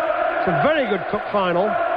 Manchester United start really was top class. Some of the passing really was very good, but I give credit to Villa's back four. I think they stood the test well, and we had this, they must have had one agonising moment when this exchange, which Hughes was injured off, then the another one, Keane had a header. I thought he should have volleyed, but Villa had a couple of escapes, and then suddenly here they are in front. United fans have gone very quiet. That's the Villa fans you can hear. So perhaps now that tonic will lift Villa, because previously, you know, they've been very much second best. Well, Kevin Richardson's okay. He's really got a very important part to play in central midfield with Andy Townsend against Inson Keane. United give the ball back again. Bosnich almost unaware of the ball coming towards him then, but he looks up and sees it in front of him and makes the save, and he can now clear from left to right. And Dalian Atkinson scored a crucial goal in this competition, I remember, at Tranmere, when they were losing 3-0 Villa, almost the last kick of the match. That made it 3-1, and it gave Villa a little bit of a platform at least to take to Villa Park for the return, where he scored again. And now Manchester United are trying to respond. Kanchelskis down the far side. This is the United right in the first half. He's got 2 Villa players tangling because Daly's coming back to help out Staunton, but Kanchelskis goes forward, plays the ball in the area. Teal slips. All Fenton can do is set it up for Cantona, and Cantona mishits that wide of Bosnich's goal. That was awkward there for Aston Villa, but it was good from Ron Atkinson's point of view, I think, to see Tony Daly coming back immediately to help out Steve Staunton against Kanchelskis. Daly didn't do enough of that against Pat Nevin in the semi-final. Ron Atkinson stands, he shows us his suit down there, the dark suit. Alex Ferguson's wearing his Manchester United colours, sitting alongside Brian Kidd. Ron Atkinson has his arms folded. His assistant Jim Barron's doing a little bit of pointing out there. No way can they get their instructions across in this noise, though. They can't be heard. Richardson has recovered from the injury. Square ball down the Villa left. Daly, he was caught there by Parker. Gets it back again once more. Goes past Roy Keane. And then Daly slips on the ball. That was unlucky. And it's out of play for a United throw deep in defence. Parker finds Keane. And it's out of play again. 1-0 to Aston Villa. The goal scored by Dalian Atkinson for Aston Villa. The ball now down the far side. Manchester United's right. Cantona trying to turn away from trouble, but gives it straight to Paul McGrath. Played back by Staunton for Aston Villa. Cushioned nicely on the chest by Bruce, the United captain. And now they come across towards us down this near side. Pallister, unchallenged, goes inside the Villa half. Gives it to Giggs now, faced by Barrett. Giggs skips in field. He's got Irwin on the outside. He gets nowhere. Runs into trouble. Teal says to McGrath, calm down, because he's given it away. Back come Manchester United once more. Irwin touches it down the left-hand side. Giggs wins the corner. That was good play by Giggs. Wins the corner off Dalian Atkinson. We go into the last 15 minutes of the first half, and it's Villa leading Manchester United by 1-0. Corner kick to United. Giggs to take it. Steve Bruce and Pallister go forward. Left-footed corner by Giggs, headed away by McGrath. Kanchelskis controls edge of the area. Little dink ball by Cantona. When it eventually headed away by Villa, and the flag's gone up over on the far side, and that's going to be a free kick to Aston Villa. And let's just have another quick word from our guests, Peter With and Frank Stapleton. How do you see it at the moment, Peter? Well, I'm delighted, of course, for Aston Villa, because the goal in front. It's interesting with Ron Atkinson, the system that he's played. What he's ended up doing is when they lose possession, they've got the boy Fenton dropping in, and they are making up a 5. But he's got 2 wide people in Daly and Atkinson, and in Tony Daly, who have got a lot of pace, who are giving cover to the fullbacks, and they're working very, very hard to get behind the ball when they've lost possession of the ball. But of course they've got pace to now hit them on the break, which they did do for the goal. Frank Stapleton's thoughts in a moment when there's a break. Now we can bring you in, Frank. Yeah, it's interesting what Peter said. It's playing 3v2 in midfield, and after the initial opening by Man United, they've got on top with Townsend, Richardson and Fenton, both showing up, as Peter said, working tremendously hard to stop United from actually getting through, and this has made a difference, particularly at this stage of the game. The ball is with United just inside the Villa half. Kanchelskis is bringing it across the field, and Keane takes over. Keane now drifting down the left-hand side. Irwin playing in his 4th League Cup final in 5 years. He looks for Giggs down the United left. The crowd appeal for handball against Earl Barrett. It's a throw into Manchester United, level with the edge of the Villa area, left-hand side of the field. Irwin holds the ball and looks for Cantona on the edge of the area. Cantona's going to try and flick this one over to the far post, and Staunton heads it behind for a corner. Corner kick to Manchester United down the right-hand side of the field. Giggs looks like he's going to take it. Villa, runners-up in the league to United last season. They've had a very disappointing season this time in the league, but they've saved their best stuff for the League Cup, no doubt about that. They've had some great results, and they lead Manchester United, the favourites, by 1-0. They're now defending a corner kick, though, taken by Ryan Giggs, and it's an easy one for Bosnich. Yes, Giggs looking for the in-swinger there for Bruce, and Bosnich was ready for it, took it with quite comfortably. Important time for Manchester United now. I feel that the midfield hasn't quite been as penetrative as it was early in the match. We've had a shot from Cantona which really, lacked confidence as much as anything. He just seemed to swing at it and it went high and wide. They've got to get the game together again. Villa, though, will be quite happy the way things have gone, particularly the way they've defended. 10 minutes to go in the first half. You're listening to BBC National Radio 5, the League Cup final of 1994. Villa lead 1-0. Manchester United go forward. Keane finds Hughes, edge of the area. Lovely first touch from Hughes. He looks down the left-hand side. Irwin was trying to go forward. Appeared to be pushed off the ball by Atkinson, but referee was happy, Keith Cooper.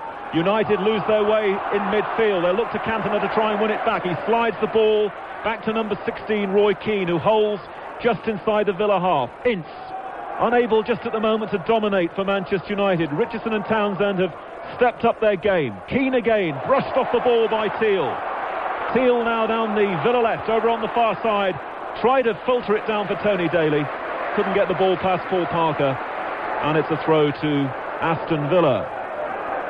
The only time these sides previously met in a final in 1957. Villa were also the underdogs that day against the Busby Babes and lost 2-1, won by 2-1 to Manchester United. Could history be about to repeat itself here today? Peter McParland's day then, remember, 2 goals. Now a Villa free kick. Richardson brought down from behind by Mark Hughes.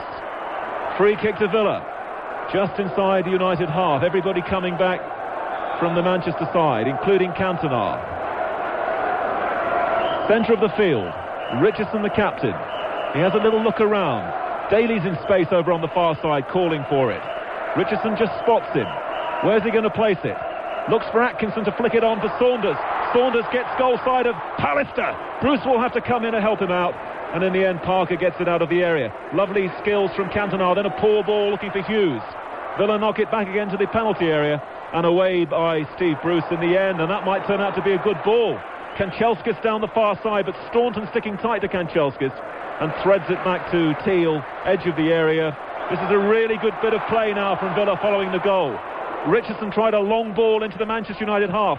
Another one now. Bruce stretches and just does enough, and United win it back again and play it nicely around from the back. The ball is with Dennis Irwin down this near side. Finds Ryan Giggs just inside the Villa half. Nice little layoff back again to Dennis Irwin. Irwin halfway inside the Villa half. Ince takes over now. Ince for Hughes, 25 yards out. United making lots of passes.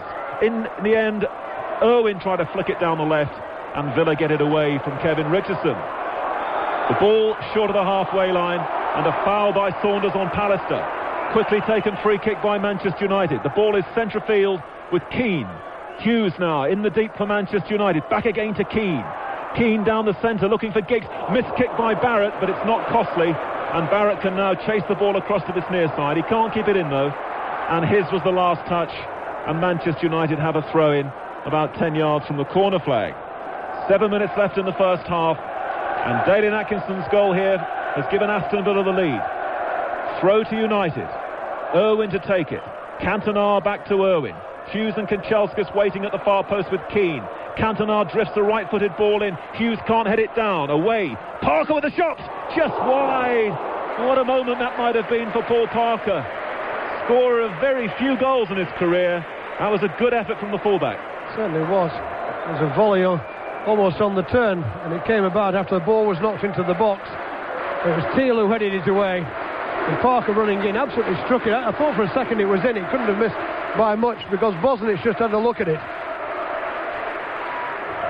The Coca-Cola Cup final of 1994, and it's been announced today that they will continue their sponsorship of this competition for another 3 years. So it will stay the Coca-Cola for the next 3 years. That news has just come through to us. Now, Aston Villa are leading this game. Atkinson's goal.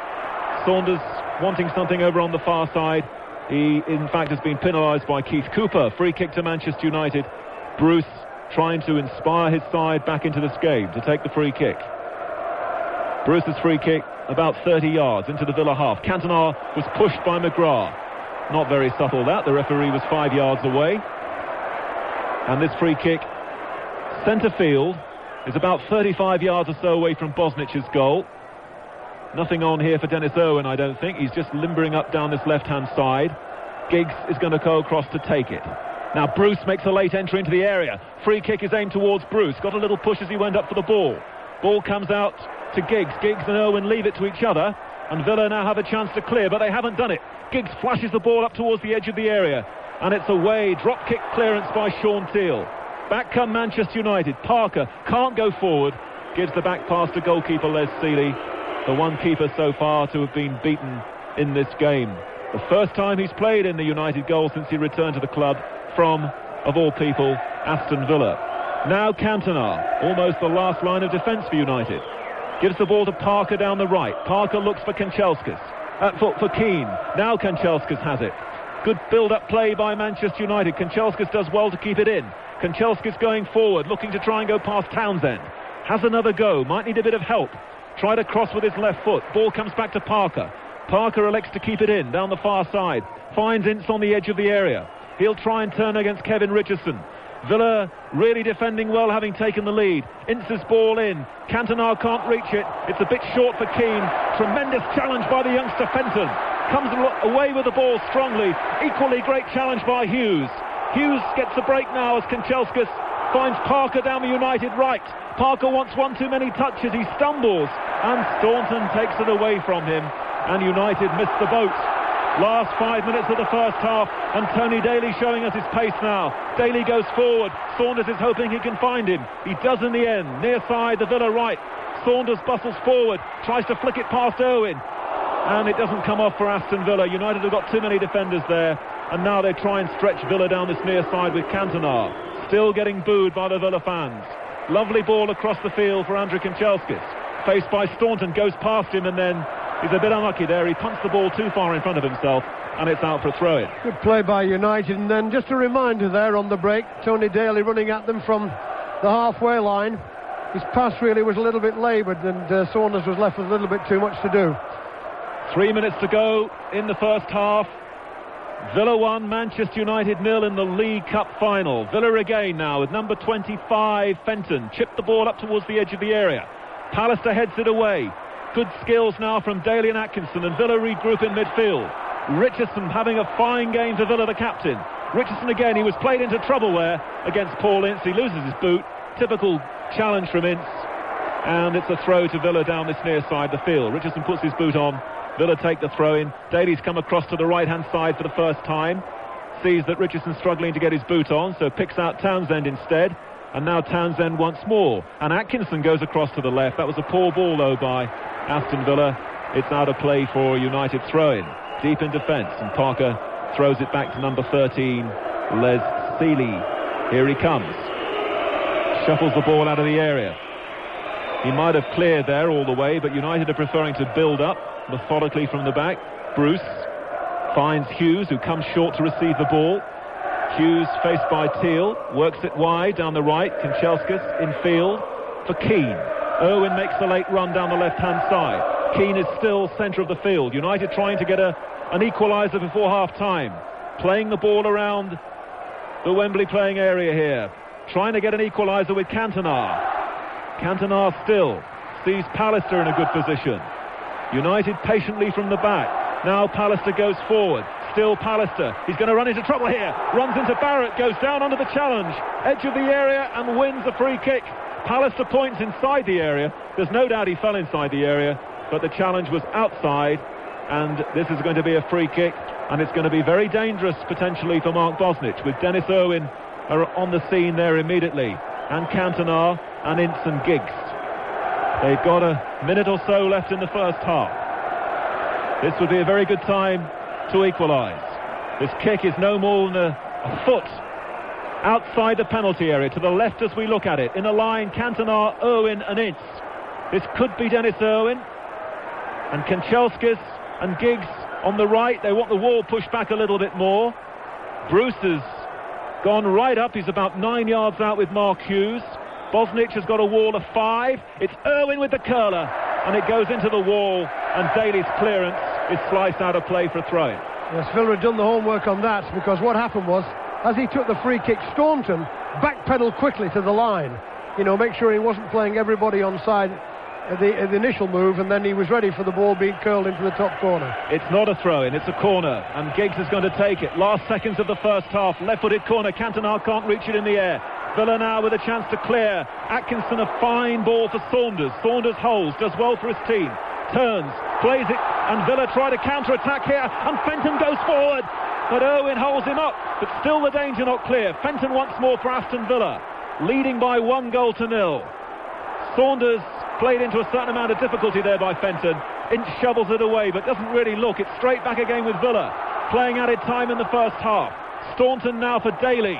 Daly on the edge of the area, flashes it across the 6-yard line. United clear. Oh, what a pity from Ron Atkinson's point of view. Daly couldn't have done more with that. United's Hughes. Down the centre, Cantona gives up the chase. Villa have it back again, and Townsend feeds Staunton. Last seconds literally now. Injury time being played here. The only injury really, Kevin Richardson's of Aston Villa. Townsend, first Wembley final. finds Atkinson, flag goes up offside against Saunders. Referee hasn't seen the linesman yet, and now he has, and gives United the kick. Yes, if Daly had have played the ball with a bit more conviction, could have been more trouble for Manchester United there. Bruce for Manchester United, trailing by 1-0. Having beaten Villa twice in the league this season, looking to complete a treble success over them today, on the way to what they hope will be a domestic treble, which has never been done before. But at the moment, it's going against them. The 1 goal from Dalian Atkinson. Manchester United trying to come back. Hughes is outnumbered by Villa players. It breaks though for Giggs. Giggs tried to find Cantona, couldn't get enough pace on the ball though. And Villa defending well once more, and Staunton brings it away for them down the left-hand side and clips it with his left foot, looking for Saunders, who goes in between Bruce and Pallister, but Bruce wins that well with a towering header. Now United on the halfway line. Cantona gets the last touch of the first half. Keith Cooper from Pontypridd blows his whistle, and Aston Villa lead by 1-0 in the League Cup final. Well, first of all, it's been an excellent 45 minutes in terms of entertainment. I think everybody here must be enjoying it. I don't know if the United fans really will add to that remark too much, but I felt it's been an excellent, entertaining 45 minutes. United started easily the best. I thought for about 20 minutes, they always looked as though the goal would come. They missed 2 what I call good chances. I thought Hughes had a good chance on the quarter hour after a 5 or 6 man move. Giggs crossed it and Hughes running in, flicked it with his right foot. Just trickled past the post. And then another exchange between Hughes and Keane, ending with Keane diving in with the header, which Bosnich saved. I felt he should have volleyed it. And then there was another chance from Cantona late on, but no conviction in it.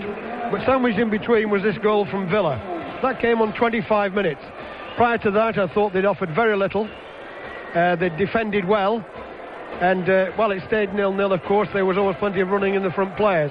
But once Atkinson had scored, I felt in the last 20 minutes, they, in turn, were the equal of United.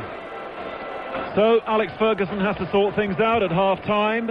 The 1 goal so far, Townsend started it, Saunders flicked it on, Dalian Atkinson put it away. It's 1-0 to Villa. Yes, Alex Ferguson has plenty of talking to do at half-time.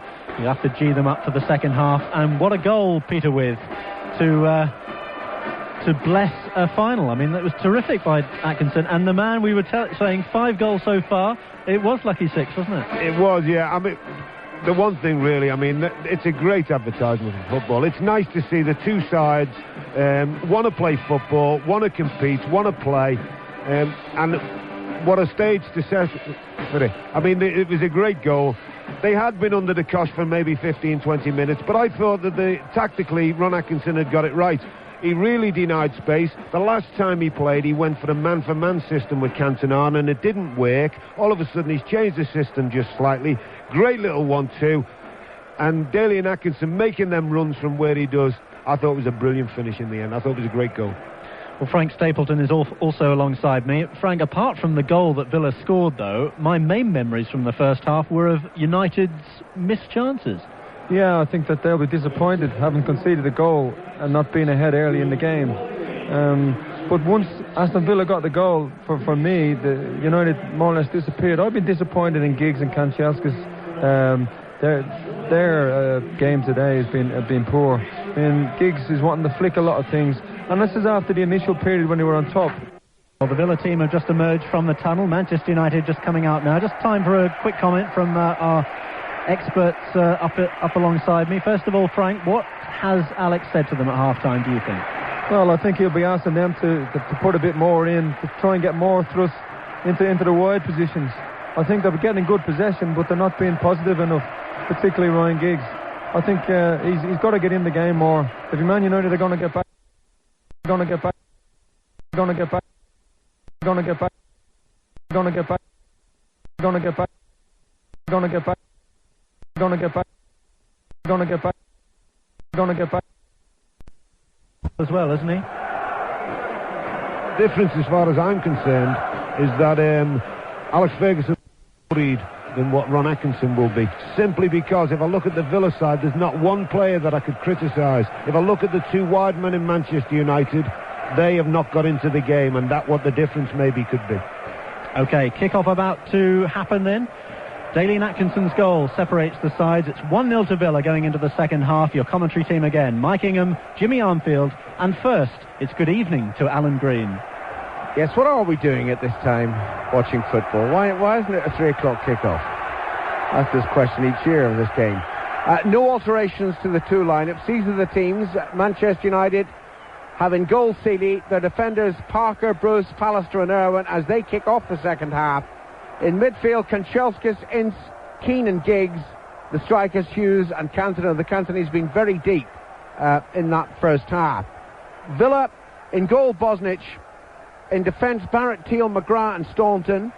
In midfield, 5 in midfield, usually. Atkinson, Richardson, Townsend, Fenton and Daly. Saunders up front. Atkinson with the only goal so far after 25 minutes. And he's tackle at the moment, goes down injured just to the right of the centre circle. He's slightly winded. Don't think it's anything too serious, though he's still sitting down as Bruce plays the ball away to the left for Manchester United. In their yellow and green half shirts, now attacking the goal away to our right. Attacking the Villa end this afternoon at Wembley. McGrath defends well, flicks the ball away. Atkinson's still injured. Fenton comes forward. He's got Saunders making the run to the right. He plays it to the Welshman Saunders, right side of the penalty area. Pallister's across there. Daly and Fenton inside the penalty area. It's given back to Townsend. Back to Atkinson. 25 yards out. Looking to play the 1-2 with Fenton. It doesn't come off. That was far too manufactured. And it was well read by Keane. And Keane brings the ball away for Manchester United. To Kanchelskis down the right side. And then he cuts in field, rather funneling this attack. Gets the ball forward nevertheless to Cantona. Wide to Giggs down the right. Giggs skips away from Teal. Right side and moving in towards the penalty area until he's stopped by Staunton, the Irishman. Staunton with a good ball infield too to Daly. Daly to Townsend. Running towards the halfway line. Showed a little bit too much of it to Parker, but the ball deflects to Staunton. Forward to Townsend again. Gives the ball away far too easily. It's with Manchester United. Jimmy, just a thought that struck both Mike Ingham and myself in that first half. Is there, quote, a lack of aggression about United today? Do you think they're all too conscious of what's gone on over the last week and they're reining in at Wembley? Kanchelskis comes forward. Hughes, a couple of yards outside the penalty area. Gives it back to Cantona. In seems to be holding his left leg. Play continues. Keane feeds it forward. Irwin can't get there. It's Atkinson who's winning the ball, edge of his own penalty area. He runs away and Ince still looks uncomfortable. Gets to his feet and now it's played down the far side by Barrett. Pallister's there and United have possession. No, I don't think it's that. I don't think it is that. I think one of the problems they had in the first half was where they didn't get the goal when they were on top, and then they were hit on the break. I think it definitely affected the confidence in view of recent events. I think one was commensurate with the other. I think the other thing which has been important is I feel that Cantona is a bit too deep, and if I was Alec Ferguson, I'd be wanting him to get further up in support of Mark Hughes, who I feel, in the last 20 minutes didn't get the support that was required. I wonder really how long you will leave it like that. Staunton, lovely ball to Daly down the left. Saunders inside the penalty. Daly hurried the cross far too quick, and he just plays it harmlessly behind for a goal kick. We played 2 minutes in the second half. Villa lead Manchester United by 1-0. Dalian Atkinson's 6th in the competition. Only Aldrich and McCarthy have scored more this season in the League Cup. The goal kick is taken by Seeley over the halfway line, headed back by McGrath. Atkinson plays it on, but well ahead of Daly, and it runs through to Seeley once more. Seeley out to Bruce, midway inside his own half. Moves forward towards the halfway line on his right foot. Hughes and Cantona ahead of him. So too is Kanchelskis. That's a great ball. Great control by Kanchelskis. Wonderful tackle by Teal. Wonderful tackle by Teal. United employing the old Route 1 tactic again there. Use it constantly, and Villa will have to watch for it. That's the ball over the top, using the pace of Kanchelskis and Giggs. That was a great challenge by Teal. It was a great pass. Great control too by Kanchelskis. Wonderful interception by Teal. Giggs with a corner, curled in towards goal. Bosnich stretches, punches it away, and Kanchelskis picks it up for Manchester United. Back to Parker. Giggs available down the right side, and Giggs has the ball. Back to Parker once more. United press, and then Parker's pass forward, not so good. Hit Richardson, and anyway, the flag was up for offside, and I don't know why the referee stopped play, because Villa were clearly in possession. It just impedes their progress at the moment. I think it's important, Ron Atkinson will have said to his players, keep it tight at the back. I think that's the crucial thing. I always feel, when you're playing against a side, that's had a marvellous season, your back players have got to remain secure, and they've done that particularly well. Townsend flicks the ball down the Villa left. Parker's there ahead of Daly, tries to clear but hits it straight to Townsend. Forward to Daly once more. Parker with the challenge. Keane's in there as well, and Keane just chips the ball towards the halfway line where Teal jumps to head the ball. He also nudged Cantona in the back, heads it out of play, throw into Manchester United. The attendance 77,231, receipts of 2.2 million, and it's cold out there. Big Ron's given up the idea of just wearing a suit. He's got the mac on now. It really is cold. Kanchelskis for Manchester United, down the right side, edge of the penalty area, crosses very deep. Giggs is waiting on his left foot, curls the cross into the penalty area. Teal heads it down, and Townsend is stretching for it and doesn't beat Keane, but Keane was hurried into playing the ball and only hits it over the near touchline for a throw into Villa. There's a long ball again from Bruce over the top of Staunton, and Kanchelskis was onto it. Throw into Villa. Staunton to take it. Keane seemed to be leaning on Townsend. It's anyway another Aston Villa throw in. They certainly took the lead against the run of play, but arguably they had a really good chance where they might have gone 2 up. Ball didn't quite run for them. They lead 1-0 then. 6 minutes played in the second half here in the 1994 League Cup final at Wembley. Bruce, the Manchester skipper, plays it forward. Good control by Hughes on his chest. Turns onto his right foot inside the penalty area. Tries to curl the cross towards Cantona. It's blocked by McGrath behind for a corner. Cantona applauds. He knew how well Hughes had done. Yes, and Villa should have applauded McGrath because that was a good challenge as well. Used it extremely well. Created the opening. The cross looked dangerous. McGrath got it behind. United are on top. Giggs with the left foot. Whips the corner in. Bosnich seemed to be impeded. Pallister heads it over the crossbar. And anyway, I think the free kick has been given for the foul on Bosnich. Clear foul, Alan.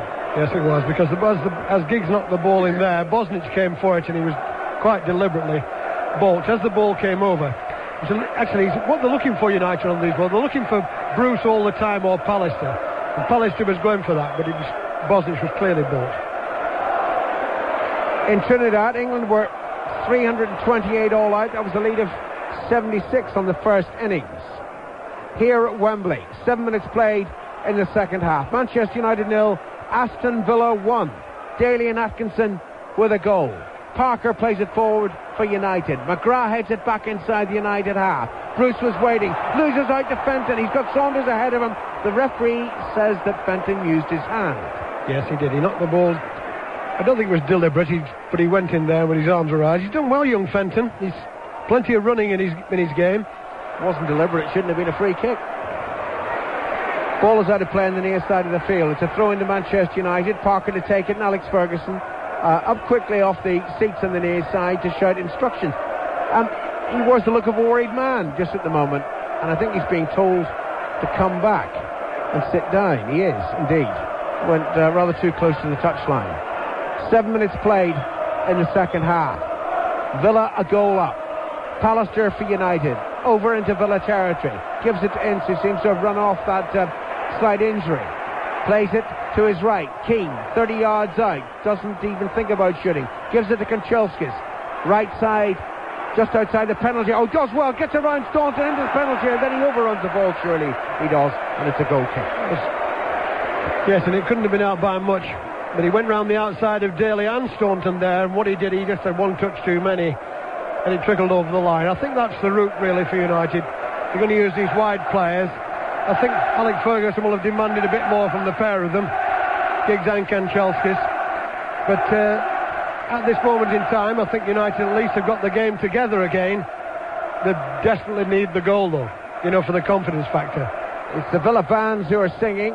Their team's first appearance at Wembley since the Charity Shield of 1981. But they lead here. Perhaps against the run of play, certainly against the favourites. 1-0, scored by this man, Atkinson, inside the centre circle. Now he plays it down the left, but that was just a hit and hope, really. It was beyond Daly. Parker gives the ball back to Seeley, and Seeley's first time clearance goes straight out of play on the near side of the field for a throw-in to Aston Villa. Alex Ferguson again screaming instructions to his players. Staunton to take the throw-in on the halfway line. Near side, that's the Villa left. He throws it towards Townsend. Ince does very well. Gets the ball to Kanchelskis. Infield to Keane. Back it goes to Bruce. Start forward with a long ball, but there was no one on the end of that one except Sean Teal for Aston Villa. Aston Villa, not Villa. He used to play at Wembley too, didn't he? Hughes plays the ball towards the far side. Cantona again deep and tackled immediately by Atkinson. I've got to say that defensively, Atkinson's done a wonderful job this afternoon. I think Villa defensively right round the team. Yes, you know, Saunders has run he's run yards and yards and yards at the front, you know, just trying to contain Manchester United's back line. Well, he does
wide.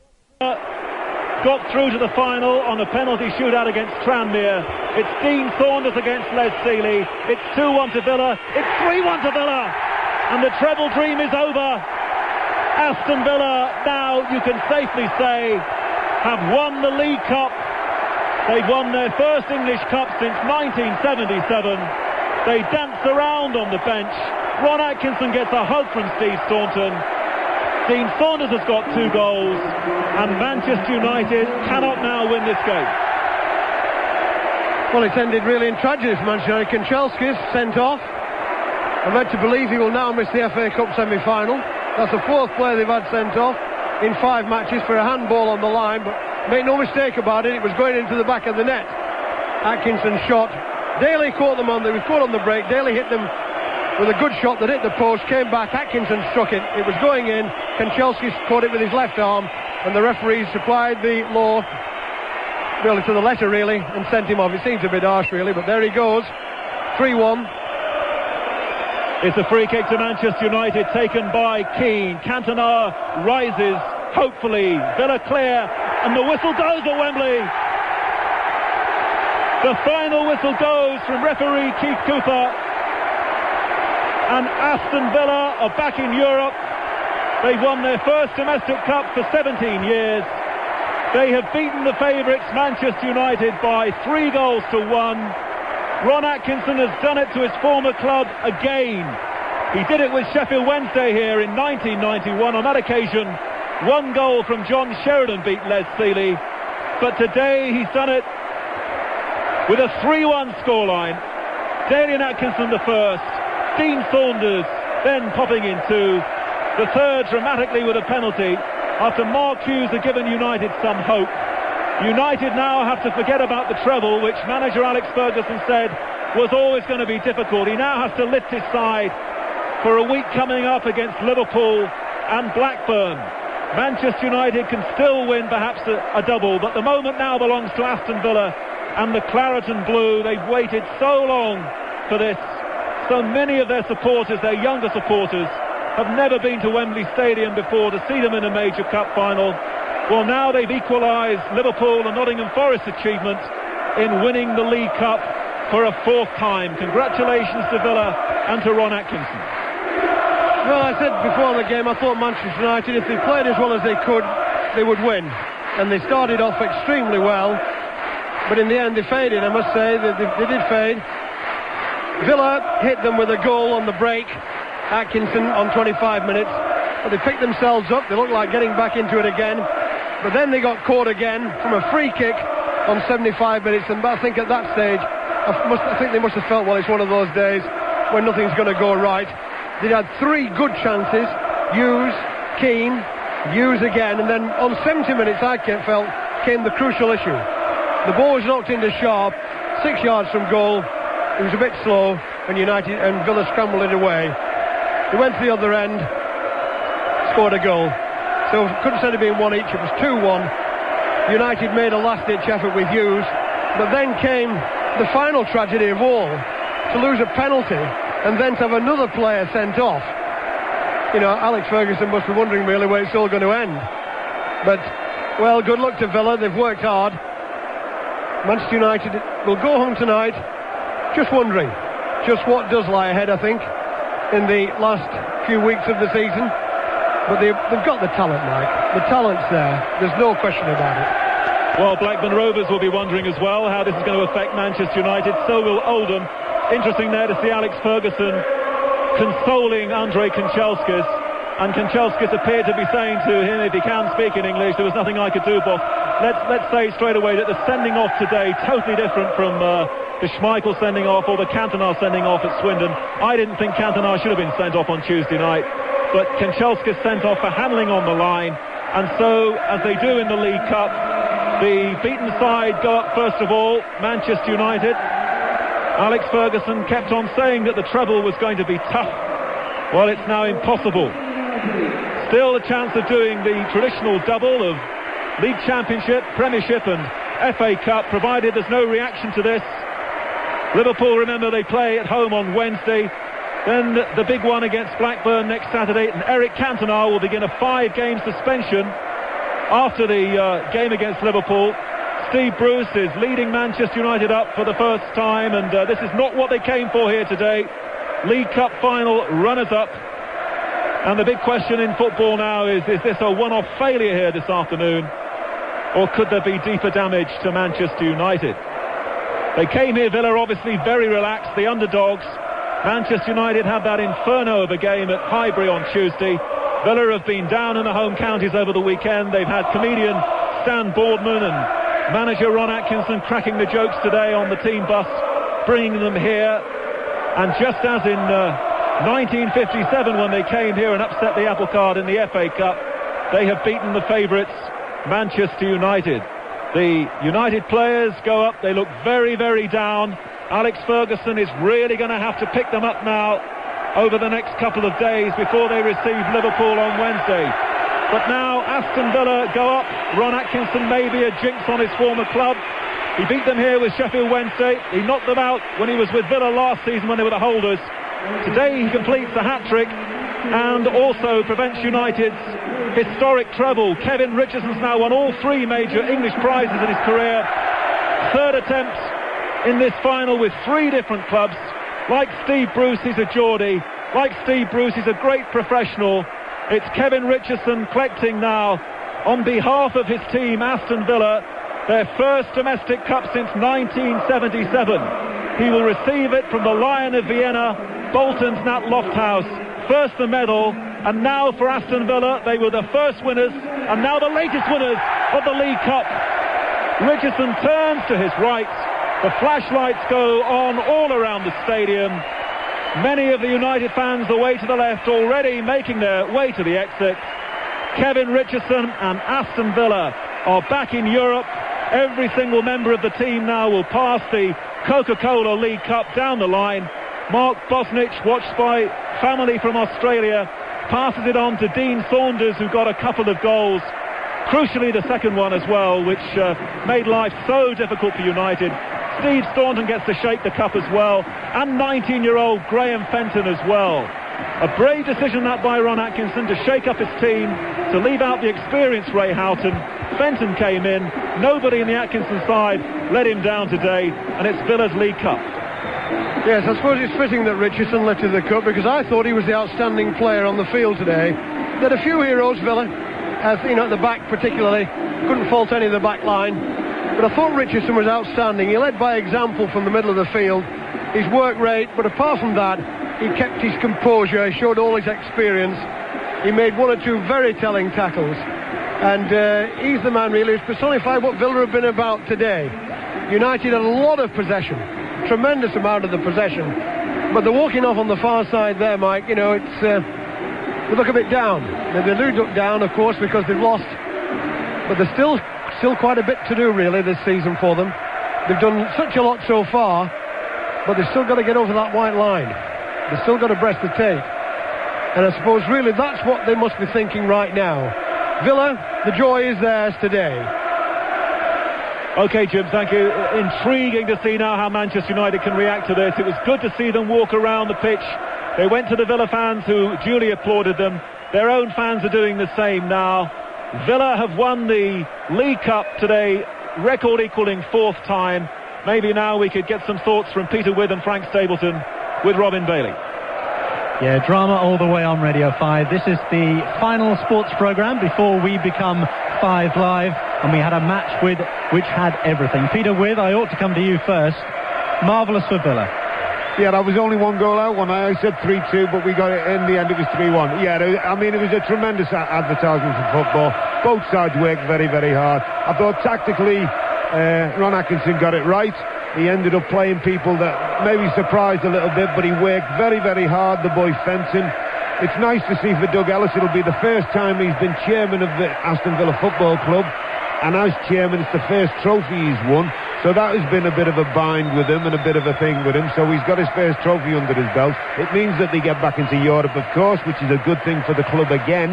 And where speculation was talking about Ron Atkinson maybe leaving, I think that he might be here for a few more years just yet. Frank Stapleton, where do United go from here? Many people were saying if they lost today, they'd lose the lot. Well, that's the obvious thing to say, but I mean, this is just one game. and they've lost games before and come back. I think it's a cruel game, really, and none more so than here at Wembley. When it went to 2-1, when I said just before they scored that it would take a superhuman effort, but I mean the game could have ended up. We could have been playing extra time now. Looking at the save that Bosnich made from Mark Hughes, it was a wonderful save, instinctive, and that kept them in the game. And they defended down to the next few minutes, and then we had that finale there with the penalty and the player being sent off. But it can be cruel at times. I'm just looking back how many saves Sealy had to make in the day, and really I've got to look at it and say that Aston Villa took their chances on the day and Man United didn't. Peter, wonderful for Ron Atkinson as well against his former club, wasn't it? Yeah, and as I said, really, he was. This is the he's the second manager to win it at 3 different clubs. The only difference I would say for Ron Atkinson is Ron Saunders ended up taking over Manchester City, I think, in the semi-final. So at least he's been at the clubs and gone right the way through all the rounds and won the cup.